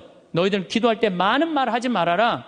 하늘에 계신 우리 아버지 이름이 거룩히 빛나시며 아버지의 나라가 오시며 아버지의 뜻이 뭐라고 그래요? 하늘에서와 같이 땅에서도 이루어지소서. 그렇게 기도하라고 그랬잖아요. 근데 우리는 그냥 성당에 나와서 계속 내 뜻만 계속 어필하는 거예요. 더욱이 여러분들 예수님하고 친해요, 안 친해요? 친하지도 않으면서 그냥 계속 이것이 해줘라. 여러분들 이 생각 해봐요. 정말 친한 친구가 와서 부탁하면은 들어줘요, 안 들어줘요? 힘들어도 들어줘요. 내가 좀 고통스럽더라도 그걸 나눠줘요. 생전 본 적도 없는 친구가 와서 딱 오더니 1,000원 주더니 야, 내가 정말로 필요한 게 있는데 나 좀 도와줘라. 도와주고 싶어요, 안 도와주고 싶어요? 도와주고 싶지가 않다는 거예요. 그래서 여러분들 기도는 뭐냐면 일단은 예수님하고 친구 되기 위해 하는 거예요. 예수님하고 대화하는 거예요. 대화를 해서 예수님, 당신이라면은 이 땅을 사겠습니까? 안 사겠습니까? 당신이라면은 지금은 무슨 요즘 그 제2금융권 막 이자 막 100%, 200%, 막 1000% 하는 사람들 있잖아요. 내가 만약에 예수님이랑 과연 그런 걸 할까? 그 사람도 얼마나 고통스러운데. 내가 예수님이라면은 내 아이를 어떻게 키울까? 내가 예수님이라면은 내 남편한테 어떻게 할까? 내가 예수님이라면은 아내한테 어떻게 할까? 내 아내한테 어떻게 할까? 이걸 물어보려고 기도하는 거예요. 그래서 기도라는 것은 간구 기도가 기도가 아니야. 그래서 난 묵주기도, 구일기도 보면 딱 지향 하나 두고 그냥 기립다 기도하는데 난 정말로 마음이 아파요. 묵주기도는 저는 요즘 묵주기도 드릴 때 오늘도 내가 묵주기도 5단을 바치면서 연옥에 있는 영혼들 구원해달라고 기도했어요. 왜냐하면 성모님이요 그렇게 기도하라고 그랬거든요. 우리 그냥 계속 연옥을 위한 기도, 그 다음에 뭐 터키에서 지금 고통받는 사람들, 뭐 이런 정말 죄인들, 이런 사람들은 생전 기도하지 않고 그냥 대학 입시, 그냥 뭐 수능 잘 보게 해주고, 그냥 당 팔리게 해주고, 애 생기고 해주고, 이런 기도는 자꾸 하느님하고 멀어질 수도 있다는 얘기예요. 그걸 다 들어주지 않으세요, 하느님이. 어떻게 다 들어줘요? 내가 할 일이 있는 거지. 또 기도는 예수님의 말씀을 음미할 때 기도가 즐거워요. 예수님 묵상할 게 너무 많지 않아요? 예수님에 대해서 나는 예수님 말씀 중에 내 눈 속에 있는 들보는 보지 못하면서 남의 눈에 있는 티끌을 빼주려고 그러느냐. 자기 눈에는 들보는 못 보고 남의 눈에 티끌. 이거 내가 살아오면서 나도 그렇겠지만은 정말로 많이 봐요, 우리가. 그래서 나의 잘못, 나의 험, 나의 약점, 이거를 항상 볼 수 있도록 노력해야 되는데 우린 그런 걸 안 해요. 예수님 말씀 틀린 말 하나도 없어요. 사람이 안식을 위해서 있는 것이 아니라 안식일이 사람을 위해서 있는 것이다. 이것도 얼마나 멋있어요. 여러분들 이탈리아라는 나라 잘 살아 못 살아요? 잘 살죠? 그런데 이탈리아가 우리나라가 경제력은 세계 13위지만은 소비 지수는 7위예요. 7위. 정말 잘 먹고 잘 사는 나라가 우리예요. 내가 뭐 예전에 방송에도 한번 말씀드렸지만 우리나라 갈비집에 가보면요 진짜 잘 먹어요. 갈비 막 먹으러 가면은요 막 이렇게 한 상 반찬 나와요. 그냥 그 계란찜, 그 다음에 무슨 뭐 단호박 삶은 거, 메추리알, 뭐 그 다음에 무슨 뭐 사라다, 무슨 야채 사라다, 국물 김치, 뭐 별게 다 나와요. 그 다음에 파란 국수 말아서 나와요. 그리고 4명이 하면 4인분 시켜요. 4인분 시키면 그냥 배가 빵빵해. 한국 사람들은 배 빵빵하면 안 돼. 갈비집에 가고 배 터질 때까지 먹어야 돼. 그냥 2인분 더 시켜요. 더 시켜서 먹고 난 다음에 그래도 우린 분이 안 풀려. 그냥 아줌마가 하나 쓱 나와서 이렇게 물어봐요. 냉면을 먹을래? 된장찌개를 먹을래? 그냥 그거 먹고 커피 공짜로 먹는 나라가 어디 있어요? 잘 먹어요. 근데 우리나라는 1997년에 IMF 터졌을 때 어땠어요? 국민들이 전부 뭐 했어요? 금 모았잖아요. 금. 내가 그래서 여러분들 마지막으로 금 모으기 운동이 우리가 얼마나 대단한 건지 지금부터 잠깐 읽어드릴 테니까 한번 이게 누가 쓴 거냐면 이름도 무지 어려워요. 슝홍빙이라는 중국 사람이 쓴 거예요. 이게 베스트셀러예요. 냉전 시기 미국의 맹방이던 또 하나의 나라 한국은 금융위기가 닥치자 미국의 구원에 손을 내밀었다. 한국 사람들은 미국이 그토록 단호하게 거절하리라고는 꿈에도 생각하지 못했다. 우리가 도와달라고 그랬는데요. 싹 거절했어요. 월가를 대표하는 재무부는 끝까지 반대했다. 심지어 올브라이트가 경제학을 모른다고 비난하기까지 했다. 결국 클린턴 대통령은 재무부에 손을 들어주었다. 여기서 그 다음에 중요한 얘기가 나와요. 재무장관 로버트 루빈이 보기에 이번 위기야말로 한국 경제의 빗장을 열어젖힐 절호의 기회다. 그러니까 이제 IMF 때 우리나라에 들어와서 기업 다 먹을 기회다. 이 얘기예요. 그는 구원을 청하는 옛 맹방인 한국을 과거보다 훨씬 가혹한 조건으로 대하라고 지시했다. IMF는 미국 재무부의 압력 아래 한국의 원조 조건에 온갖 가혹한 조건을 덧붙였다. 그래서 우리나라가 얼마나 고통스러웠어요. 한국이 즉시 미국의 유리한 조건으로 미국과의 모든 무역 마찰을 해결할까지 포함했다. 그동안 마찰이 많은데 미국한테 다 손들었어요. 분노한 한국민들은 IMF가 언제나 미국 편에 서서 갖가지 불합리한 조건을 내건다고 비난했다. 한국 정부는 하는 수 없이 미국의 조건들을 받아들이고 미국이 은행 지점들을 한국에 설립하도록 허락했다. 시티은행, 그 미국 은행이에요. 외국 기업들이 보유할 수 있는 상장회사의 지분은 원래는 26%라 이 운영권을 못 갖고 있었는데 그때 50% 상향 조절했어요. 외국인이 개인이 소유할 수 있는 주식 지분은 7%에서 50%로 늘어났어요. 그래갖고 외환은행 전부 다 론스타한테 뺏긴 거죠. 한국 기업은 반드시 국제회계의 원칙에 따라야 했으며 금융기관은 국제회계사무소의 회계 감사를 받아야 했다. 참. 그러나 국제금융재벌들은 한국의 강한 민족성들을 너무 얕잡아 보았다. 한국의 협의를 체결하기만 하면 당장이라도 몰려들어 사냥감을 물어 뜯을 판이었다. 우리나라 현대, 삼성 다 먹을 판이었다는 얘기예요. 그런데 고립무원, 완전히 고립무원의 사면 초가에 빠진 한국인들은 나라를 구하겠다는 일념으로 너도 나도 금모기 운동에 나서서 정부를 도왔다. 이때 금모은 게 21억 달러예요. 한국에 돈 한 푼도 없었을 때. 놀라운 거는 금모기 하고부터는 5억 달러 수출 계속 적자였다가 이때부터 흑자로 전환하기 시작해. 이게 흑자의 출발점이 돼요. 금모기 운동이. 그래서 이걸 극복한 나라예요. 서양의 기업들은 한국 대기업을 거의 하나도 사들이지 못했다.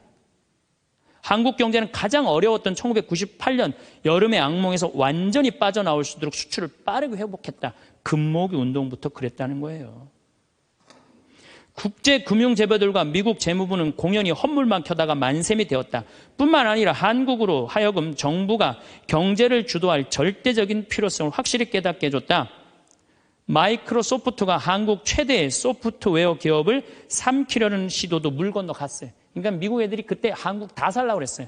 근데 그것도 못 샀고 8개의 한국 지방 소프트웨어 기업들에게 그 몫이 돌아갔다. 다 우리나라 기업들이 다 샀다는 얘기예요.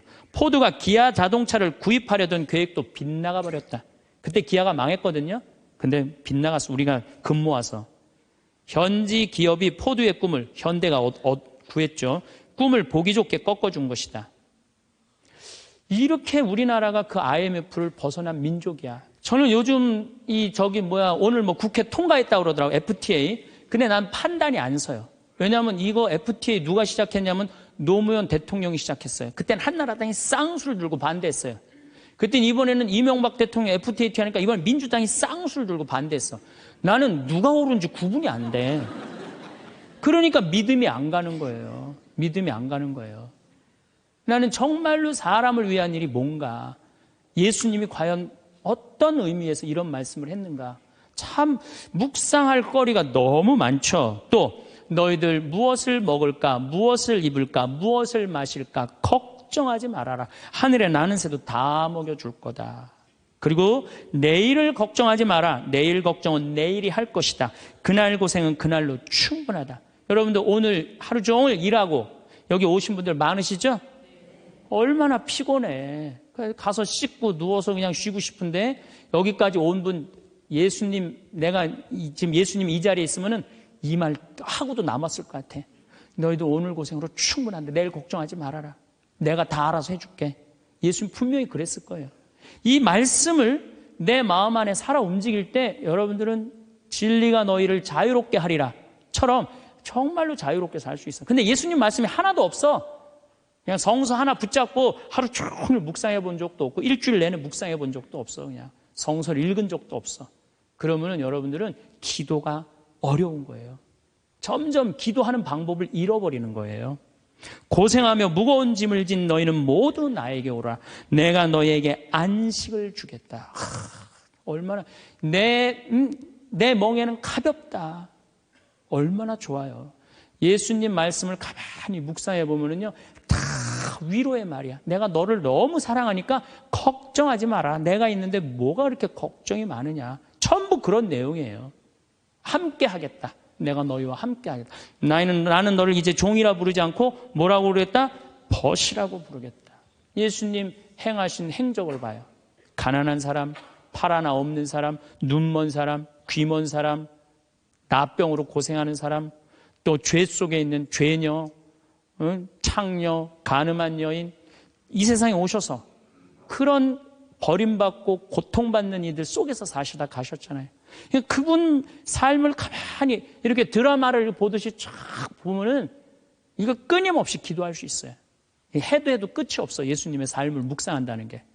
그러면은 그 안에서 예수님과 하나 되면은요, 그 다음 단계, 더 높은 단계의 기도를 할 수 있어요. 근데 맨날 이거 달라, 저거 달라, 요거 해달라, 저거 해달라 그러면요, 그 사람은 깊이 신앙생활을 할 수가 없어요. 그럴 것 같아요? 안 그럴 것 같아요? 그렇죠? 그러니까 오늘 이후부터는 간구기도 하지 마세요. 이미 너희들 필요한 거 하느님 아버지가 이미 알고 있다. 그러시지 않으셨어요? 예수님이 그러셨거든요. 예수님 말씀은 되씹으면 되씹을수록 깊은 맛이 나요. 그래서 기도라는 건 뭐냐면 영적인 하느님을 느끼는 거예요. 영적인 하느님을 느끼는 거. 자, 우리가 기도가 구송 기도가 있다고 그러죠? 그 다음에 무슨 기도가 있어? 묵상 기도가 있죠? 그 다음에 무슨 기도가 있냐면 관상 기도가 있어. 관상 기도. 그 다음에 이제 어려운 단계로 넘어가면 일치의 기도가 있어요. 그게 무슨 기도냐면은 성당에 앉아서 하느님을 느끼는 거예요. 온 우주에 시편 19편 그 말도 소리도 비록 이야기 없어도 온 세상으로 퍼져나간다는 하느님을 느끼는 거야. 그러면은 성당에 1시간 앉아 있어도 1분 지나가는 것처럼 후딱 지나가요. 어떨 때는 3시간도 후딱 지나가요. 하느님을 느끼는 거냐. 말씀이 이제 넘어서서는 온 우주에 꽉 차 있는 하느님을 느끼는, 살아있는 현존하시는 하느님을 느끼는 거야. 그런 하느님을 느끼다 보면은 이제 성인들이 이제 그 다음에는 어느 단계로 가요? 탈원 상태 가는 거. 온전히 하느님을 느끼는, 희열을 느끼는 거죠. 세상 아무것도 필요 없어. 돈도 명예도 권세도 아무것도 필요 없어. 내 하느님만 내 안에 살아있다면 모든 게 행복한 거야. 그래서 끊임없이 기도하면은 악마의 유혹에 넘어가지 않는다는 거예요. 그래서 여러분들은 이제 제가 제일 걱정인 게 50살 되신 분들 60년 남았어요. 아니 어제 발표 나왔잖아요. 2040년에 평균 연령이 몇 세라고? 90살이에요. 그럼 여러분들 지금 50살 되신 분들 2040년이면 몇 살이냐면은 80살이에요. 80살이면 그때 가면은 또 늘어날 것 같아요? 안 늘어날 것 같아요? 또 늘어나요. 그래서 110살이에요. 그러면은 남은 60년 동안 내가 영적인 인간으로 살 거냐, 육적인 인간으로 살 거냐, 늙어서 어떻게 할 거야? 힘도 없는데 기도라도 열심히 해야지. 그래서 제일 좋은 기도는 뭐냐면은 제가 여러분들한테 청하는 건 뭐냐면은 기도 공동체 단위라는 거예요. 제가 프랑스 떼제 공동체에 가서 일주일 동안 기도를 했는데요. 3,000명씩 와요. 일주일에. 월요일부터 주일날 점심 때까지 모여서 아침 기도, 낮 기도, 저녁 기도, 그 다음에 미사. 똑같아 일주일 내내. 그런데 성당에 다니든 안 다니든 3,000명. 많이 올 땐 여름엔 3만 명이 와요. 근데 우리나라는 아직 그런 데가 없어. 일주일 내내 모여서 기도하는 데가 없어. 그래서 내가 이제 평창을 이제 내년부터 이제 시작을 할 거예요. 그래서 토요일 날 저녁에는 또 우리 부관장 신부님이 너무 노래를 예쁘게 잘해. 그래서 이제 떼제 기도를 시작을 했어요. 그래서 이제 기도하는 그런 공동체를 만들어서 여러분들도 삶에 지쳤을 때 와서 일주일 동안 60살쯤 돼갖고 일주일 정도 와서 기도하고 가면 얼마나 좋겠어요. 그렇죠? 그러니까 그런 공동체를 많이 믿는 사람들이라면 찾아다니라는 거예요. 영적인 세상을 위해서 시간을 투자하고 마음을 투자하라는 거죠. 그래서 신부님 끊임없이 기도하는데 제일 좋은 게 뭡니까? 미사 참여예요.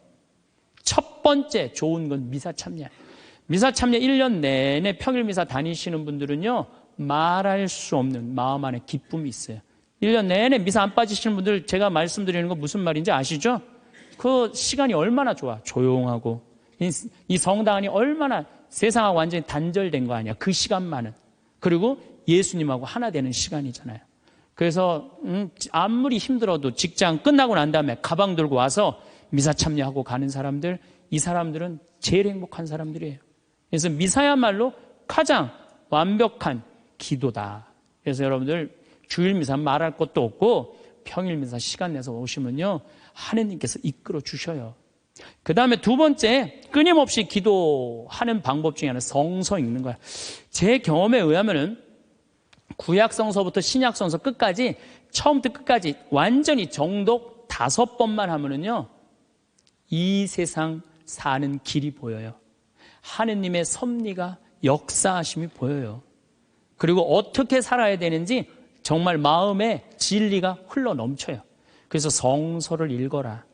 성서를 정독을 해라. 맨날 그냥 불굴의 며느리, 이웃, 우리 집 여자들 이런 거 보지 마시고, 에? 그 시간에 성서 안에는 보물이 꽉 차 있어요. 그래서 성서를 적어도 5번 정도 정독을 해라. 5번. 자, 그 다음에 5번 정독을 했으면 그 다음에 할 일이 있어요. 기도 중에 정말 좋은 기도는 성지순례. 성지순례. 제가 지금 성지순례를 2년에 한 번씩 매년 정기적으로 가요. 그런데 예루살렘에 가보니까요, 예수님의 발자국이 느껴져요. 예루살렘에 가보니까. 그리고 갈릴레아 가보니까 물고기가 밤에 얼마나 튀는지 예수님이 밤새 제자들이 물고기 잡는 거 보면서 참, 물고기 저쪽에서 튀는데 이쪽에서 막 한 것 같아 보니까 그냥 예수님이 그 2000년 전에 행하셨던 말씀 그게 다 살아 움직이는 거예요. 이집트에 가갖고 출애굽 경로를 밟아서 시나이산 꼭대기 모세가 십계 받으러 갔는데 올라가 보고 예루살렘에 내가 들어갈 때 이스라엘 백성이 얼마나 기뻤을까 느껴져요. 사도 바오로가 예수님 이제 다마스커스에서 회개하고 난 다음에 이 그리스 터키 이거 전부 교회 세우러 7개 필라델피아 교회 이런 교회들 전부 다 세우러 가는데 지난 2월 달에 갔다 왔거든요. 그냥 예수님이 그냥 막연하게 멀리 느껴지는 게 아니라 예수님이 살아 움직이는 거예요. 그래서 여러분들 성지순례 참 중요한 거. 물론 우리나라 안에도 좋은 성지들이 너무 많아요. 우리 성인들이 얼마나 예수님을 사랑했는지. 그러니까 시간 되면은 돈 모아서 제일 남는 거, 가장 적은 돈으로 가장 최고의 효과를 낼 수 있는 건 성지순례. 그래서 예루살렘 한 번은 갔다 오라는 거예요. 예루살렘. 나는 아직까지 하느님 20년, 30년 믿으면서 예루살렘, 베틀레헴, 나자렛 한 번도 아직 갔다 온 적이 없다. 한번 손 들어보세요. 내가 절대 욕 안 할 테니까 한번 손 들어보세요. 손 들어. 한 번도 안 갔다 왔다. 손 들어보세요. 자, 이 사람들 이거 회개해야 되는 사람들이에요. 자, 여러분들 이 세상에 한 번 오셨어. 내가 하느님을 믿어. 하느님을 믿는데 예수님이 활동하고 가시는데 한 번 좀 가보고 싶지 않아요? 그럼 지금부터 개 모으세요. 개 모으셔갖고 나는 우리 여의도 순복음교회가 한 번 거기 성주순례를 갔는데 몇 명이 한 3,000명이 갔다. 3,000명. 3,000명이. 여러분들도 우리 능평성당 내가 있을 때 어른들 700명 갔잖아요. 한번 한 2년 개 모아갖고 우리 전신부님이랑 한번 1,000명 한번 쫙 한번 가봐요. 그럼 아마 일생 일대 너무 은혜를 많이 받을 거예요. 그 은혜는 마치 이스라엘 백성이 에집트를 200만 명이 200명 그건 뻥이겠지만은 어쨌든 하여튼 가듯이 그런 뜨거움을 아마 느끼실 거예요. 저는 그래서 우리가 끊임없이 기도하는데 정말 좋은 거는 성지순례다. 돈 모아서 성지순례 가라. 다시 한번 말씀드리지만 재물은 쓴 것만 재물이에요. 쓴 것만 내 재물이에요. 제가 지난번에 산호세 강의를 갔는데 나를 비행장에 데려다 준 자매가 하나 있어요. 친구가 5억을 떼어먹고 갔대요. 재산이 싹 날아갔대요. 근데 유일하게 자기가 아깝지 않았던 거, 성지순례 간 것만 아깝지 않더래요. 그거 갔다 오기를 얼마나 잘했는지 성지순례 때마다 갔다 온 게 그것만 자기 마음 안에 살아 움직이더래요. 여러분들도 나중에 이 돈 저 돈 떼어먹고 땅치고 통곡하지 말고 미리 지금 돈 모아서 성지순례 갔다 오십시오. 그리고 묵주기도 우리가 가장 쉽게 할 수 있는 기도예요. 누워서도 할 수 있고 반신욕하면서도 할 수 있고 걸어가면서도 할 수 있고 묵주기도도 성모님 말씀대로 죄인들의 회개를 위해서 연옥 영혼들의 고통 덜어주기 위해서 그 기도가 저는 묵주기도 중에 가장 아름다운 기도라고 생각을 해요.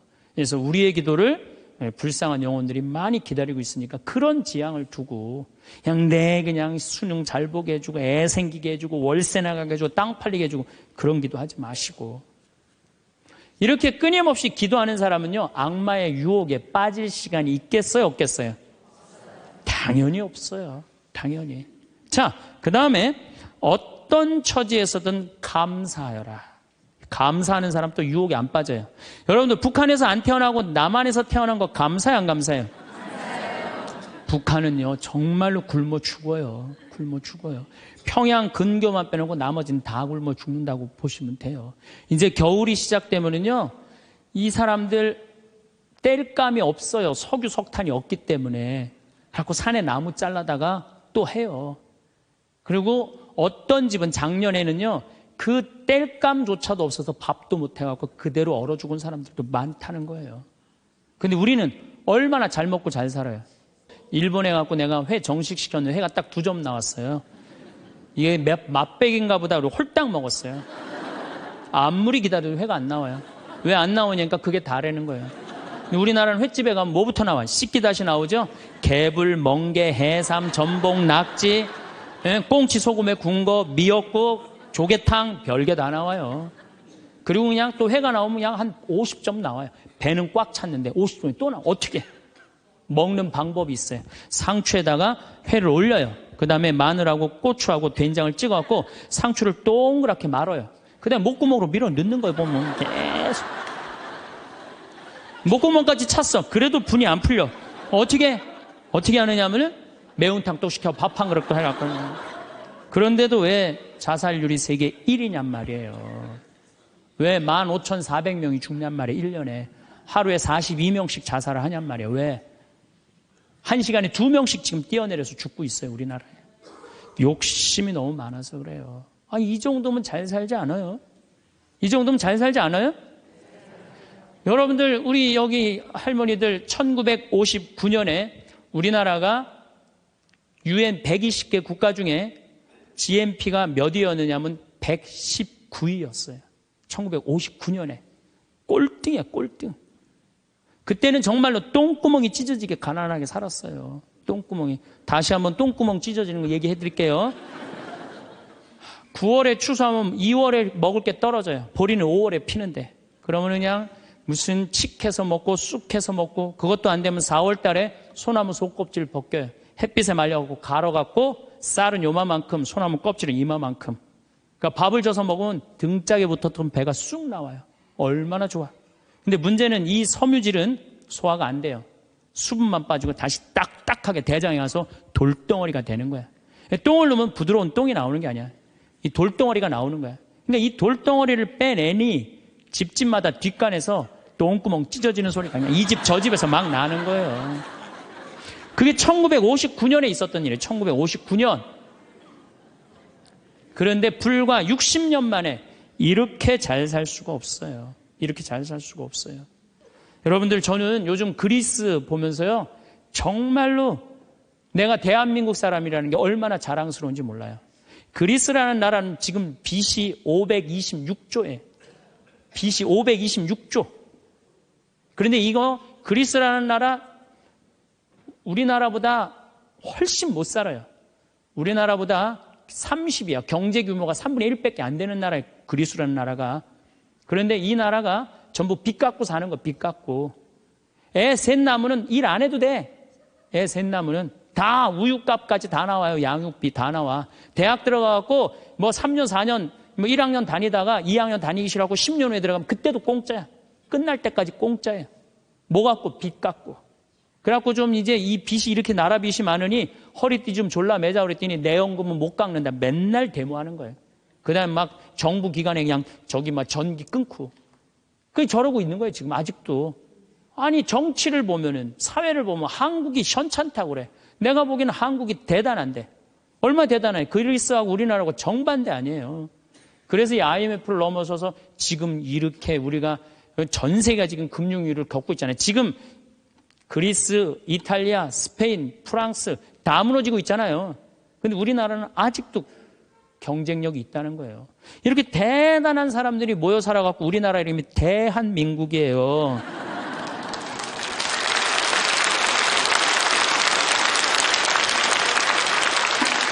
아니, 그럼 이렇게 기가 막힌 나라에 살면서 국민들이 감사해야 될 거 아니야. 감사는 온데간데 없고 원망, 비난 맨날 이런 것만 있어요. 그러니까 국민들이 안 행복한 거야. 그래서 나는 사도 바오로가 항상 기뻐하여라. 끊임없이 기도하여라. 어떤 처지에서든 감사하여라. 이것이 우리 주 예수 그리스도를 통하여 드러내신 하느님 아버지의 뜻이다. 그러니까 여러분들 신앙생활하는 사람은요, 어떻게 해야 돼? 항상 기뻐하고 끊임없이 기도하고 어떤 처지에서든 감사해야 되는데 대한민국 처지는 괜찮다. 오늘은 인간관계에서 악착같이 숨겨야 하는 것과 인간관계 10계명에 대해 알아보겠습니다. 하루 힐링에서 마음 공부와 깨달음을 얻으시고 행복한 하루하루를 누리시길 바랍니다. 첫 번째, 지혜로운 사람과 지혜로운 척하는 사람을 분별하라. 이 세상에는 진정 지혜로운 사람과 그들을 흉내내는 어리석은 사람이 있다. 지혜로운 사람은 때와 장소, 사람을 가릴 줄 안다. 영리한 사람과 영리한 척하는 사람은 겉으로 보기에는 비슷해 보이지만 본질적으로 매우 다르다. 영리한 사람은 자신의 영리함을 깊숙이 묻어두고 필요할 때만 사용한다. 또한 자신의 재능을 사람을 가려가며 사용하여 어리석고 시기하는 자들에게는 결코 드러내지 않으며 자신과 결이 맞는 사람들 앞에서만 그 재능을 조금씩 드러낸다. 반면 영리한 척하는 사람은 다른 사람을 모함하는 것을 자신의 책략이라 생각하며 재주로 여기고 그들의 재능을 시시때때로 이용하여 자기 자신을 유능하게 보이려 하다가 어느 순간 자신이 판 함정에 스스로 빠지고 만다. 사실 영리함은 무엇과도 바꿀 수 없는 소중한 재산 중 하나이다. 지혜로운 사람은 자신의 훌륭한 재산인 영리함을 때와 장소, 사람에 따라 가려 사용하고 그러기에 매일 발전하는 것이다. 두 번째, 내가 아무리 뛰어나도 밖으로 드러내지 마라. 대부분의 사람들은 남들보다 조금이라도 뛰어난 점이 있으면 그것을 감추거나 겸손하기는커녕 오히려 더 드러내고 남들에게 자랑하려 애쓴다. 하지만 이러한 행동은 절대 해서는 안 된다. 나의 재능이 알려졌을 때 주변의 사람들이 나를 대하는 태도는 게 두 가지가 있다. 첫 번째 부류는 나의 재능을 이용하려는 것. 두 번째는 나의 재능을 시기하는 것이다. 첫 번째 부류의 경우 나의 뛰어난 점을 이용하여 자신을 발전시키기 위해 칭찬하고 재능을 인정해주는 것처럼 행동하지만 뒤에서는 나의 재능을 어떻게 이용할지 궁리하여 부탁을 하며 자신의 이익을 채운다. 만일 부탁을 들어주지 않으면 나를 이기적인 사람으로 몰아세우고 비판하는 두 번째 부류가 되고는 한다. 두 번째 부류의 사람들은 자신이 가지지 못한 재능을 남이 갖고 있다는 이유 하나만으로 철천지 원수가 되어 그 재능을 하찮은 것으로 치부하거나 비난하고 다른 사람들과의 관계를 끊기 위해 끊임없이 이간질하거나 한다. 따라서 나의 재능을 함부로 드러내는 일은 결코 함부로 할 만큼 쉬운 행동이 아니다. 세상을 살펴보면 정작 지혜로운 사람은 얼마 되지 않는 것처럼 보인다. 그 이유는 지혜로운 사람들은 자신의 재능을 함부로 드러내지 않기 때문이다. 지혜로운 사람은 사람들에게 빛을 감추고 우둔함을 보여준다. 빛을 감추고 우둔함을 드러내는 것은 자신의 지능이 낮음을 보여주는 것이 아니다. 자신을 보호하고 화를 일으키지 않으며 재능을 더 잘 발휘하기 위한 것이다. 따라서 내가 조금이라도 뛰어난 점이 있거든 그저 조용히 그 재능을 활용하라. 남들에게 드러내며 자랑하지 마라. 돈 자랑도 말한 값을 치러야 하는 경우가 있다. 나 이번에 돈 많이 벌었다. 이번에 보너스 탔다. 나 이 정도 돈 있어라는 말을 들은 사람에게서 한턱 내라, 돈 좀 빌려달라는 말이 자연스럽게 나온다. 더 문제가 되는 것은 표정이 바뀌고 질투하는 사람도 나타난다는 것이다. 얕보이기 싫어서 한 통장 자랑이 위험을 부른 경우도 있다. 이럴 때 흔히 내 자랑도 못하냐는 불만이 나온다. 자랑도 마음껏 못하는 세상과 인간관계가 답답하게 느껴질 수 있다. 하지만 인간의 본성과 상대방 입장을 고려해 본다면 불만이나 답답함은 조금은 누그러들 수 있지 않을까 생각된다. 세 번째, 무슨 일이 있어도 자만하지 마라. 인생을 잘 살고 좋은 사람들을 곁에 두기 위해서는 가장 중요한 삶의 태도가 있다. 그것은 바로 겸허한 태도로 마음을 여는 것이다. 스스로에게 자신감을 갖지만 결코 자만하지 말고 겸허한 태도를 유지하며 다른 사람의 비평을 기꺼이 받아들이라는 것이다. 그리고 비평을 듣고 거기서 끝나는 것이 아니라 자기 잘못을 고치고 바로잡아서 넓은 마음으로 타인의 장점을 흡수하라. 그래야면 내가 가진 장점을 더욱 향상시킬 수 있으며 내 주변에는 좋은 사람들이 모이기 마련이다. 하지만 이러한 겸허한 마음가짐은 말로 하면 무척 쉬워 보이지만 실천에 옮기기는 어려운 덕목이다. 양자강과 황하는 작은 물줄기를 마다하지 않아 비로소 큰 강을 이루었다는 것을 보면 겸허한 태도야말로 삶의 가장 중요한 부분이다. 네 번째, 칭찬받았다 해서 풀어지지 마라. 지혜로운 사람들을 살펴보면 그들 주변에는 이상하게도 많은 사람들이 모여 있지 않다. 홀로 자신의 일에 몰두하거나 몇몇의 사람들만 그들 곁에 있을 뿐 결코 많은 인간관계를 맺지 않는다. 그 이유는 지혜로운 사람들은 절대로 아첨하는 사람을 자신의 곁에 두지 않는다. 사람의 기분을 좋게 만드는 칭찬이 결국 나의 발전에 있어서 악영향을 미친다는 것을 누구보다 잘 알고 있기 때문이다. 많은 사람들은 가정이나 사회에서 인간관계가 중요하다는 사실을 알고 다른 사람의 노여움을 사지 않으려고 한다. 그렇기 때문에 대부분의 사람들은 남의 결점을 고쳐주려고 하기보다는 그저 좋은 말로 포장하여 사람들의 기분을 맞춰주려고 하며 듣기 싫은 말을 함으로써 남에게 미움을 사는 것을 꺼려한다. 이것은 사람인 이상 어쩔 수 없는 본성이다. 사람들은 돈을 잃는 것보다도 인간관계에서 배척당하는 것을 더욱 괴로워한다. 하지만 이것을 명심하라. 그저 잠깐 동안의 평판을 유지하기 위하여 명백한 결점을 보면서도 그저 말만 한다면 그것은 친구의 의무를 다하지 않는 것이다. 지금 내 주변을 한번 살펴보아라. 평소에 진정한 마음으로 나를 책망하고 꾸짖는 사람이 있다면 그가 바로 인생의 스승이자 진정한 친구다. 잠깐의 꾸짖는 말이 기분 나쁘다고 일생의 스승이 되어줄 진정한 친구를 허무하게 놓쳐버리는 우를 범하지 마라. 참된 친구는 직언을 꺼리지 않고 언행에 거짓이 없으며 지식을 앞세우지 않는 친구인 법이다. 허나 해로운 친구는 허식이 많고 속이 비었으며 외모 칠해만 하고 마음이 컴컴하며 말이 많은 자이니라. 누구와 어울려야 군자가 될 수 있겠는가? 하지만 어떠한 친구여도 배울 점은 있다. 세 사람과 같이 있을 때 그중 두 사람은 나의 스승으로 삼을 수 있다. 한 사람이 좋은 말과 행동을 한다면 그것을 배울 것이고 다른 한 사람의 말과 행동이 옳지 못하다면 그렇게 하지 않으려고 거울로 삼을 것이다. 다섯 번째, 상대방의 자존심만은 짓밟지 마라. 지혜로운 사람들을 살펴보면 상대방의 자존심을 짓밟는 의미 없는 논쟁을 무조건 피한다.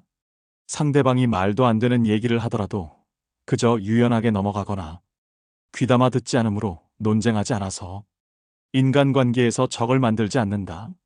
인간관계에서 무척 중요한 사실은 내 편을 만드는 것도 중요하지만 적을 만들지 않는 것이 더 중요하다는 것이다.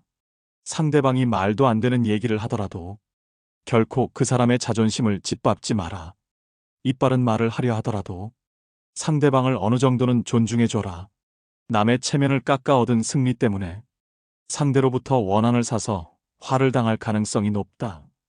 또한 그 화는 계속 이어져 평생의 원수가 되어 사사건건 나를 물고 늘어지며 내 인생의 크나큰 걸림돌이 될 수가 있다.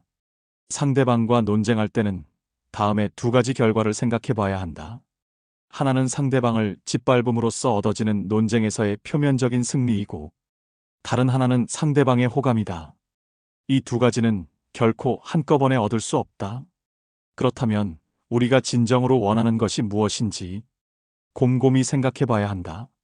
논쟁에서 이겨봤자 상대방보다 아는 것이 많고 더욱 논리적으로 말했다는 사실만 남을 뿐 이겼다고 해서 내가 얻어갈 것은 하나도 없다. 하지만 상대방을 존중하여 자존심을 지켜주었다면 그 사람은 스스로의 잘못된 점을 돌아볼 수 있고 내 사람이 될 수 있는 것이다. 그렇지 않더라도 나에게 원한을 갖지 않기에 더 이상 걱정할 필요가 없다. 여섯 번째, 내가 무조건 옳다는 생각을 버려라. 내가 아는 것이 무조건 맞고 내가 하는 말이 무조건 옳을 수는 없다. 내가 틀릴 수도 있다 생각하고 남들과 다를 수 있다고 생각하라. 결코 스스로 다 안다고 자신하지 마라. 나를 비워야만 비로소 타인을 담을 수 있다. 나로 가득 채워져 있다면 타인을 담을 수 있는 그릇은 없다. 교만을 버리고 스스로의 부족함을 인정하라. 교만은 사람의 몸을 감싸는 악취와 같다. 다른 사람의 의견이 나와 다르다고 그 사람은 아무것도 모르는 사람이라고 비난하거나 잘난 척하지 말고 한 번 더 스스로를 돌아보아야 한다. 그래야만 마음을 비우고 더욱 더 성숙해질 수 있는 법이다. 명심하라. 비워야 다른 사람을 담을 수 있다. 교만하면 자기 외에는 아무도 담을 수 없다. 7번째, 교제할 때는 신중하게 하라. 앞서 말했듯이 인간관계에서는 적을 만들면 안 된다. 도무지 막을 길이 없을 정도다. 따라서 소인과 교제할 때는 신중해야 한다. 소인을 굳이 건드리기보다는 알아서 피하는 편이 낫다. 군자의 미움을 살지언정 소인의 미움은 사지 말라고 했다. 따라서 소인을 절대 얕보아서는 안 된다. 허나 이것은 명심해야만 한다. 소인을 피하되 그들과 적이 되지는 마라. 군자는 소인과 친구는 되지 않더라도 소인을 대처하고 피할 줄 알아야 한다. 장자는 말했다. 어리석은 자들과 다투지 말고 피하라. 남과 다툰다는 것은 크나큰 손해다. 인간관계에 있어서는 어떠한 일이든 유연하게 대처해야 한다. 자기 주장을 밀고 나가려는 사람은 이익보다 손해를 많이 보는데 다투어서 적을 만들기 때문이다. 아무리 머리가 좋고 재능이 있어도 인간관계가 좋지 않기에 실패하는 사람이 많다.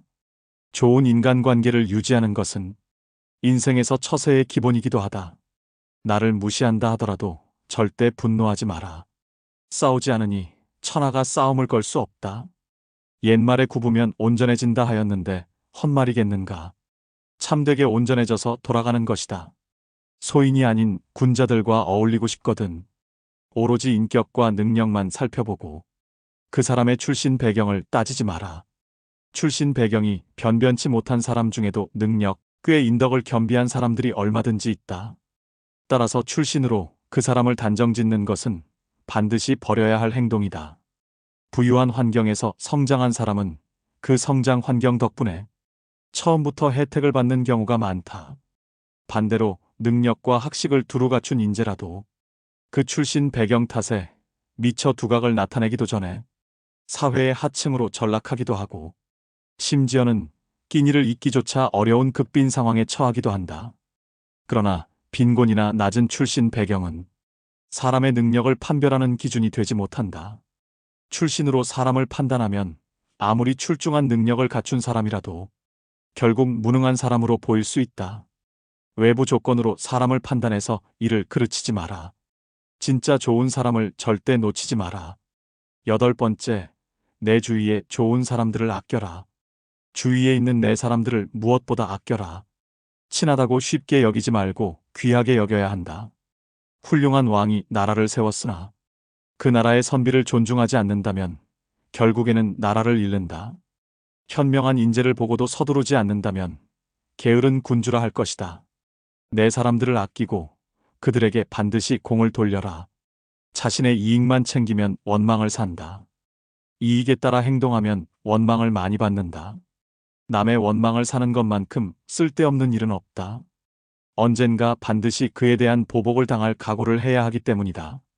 상대의 이익 따위는 나 몰라라 하고 자신의 이익만 추구한다면 반드시 반발을 살 것이다.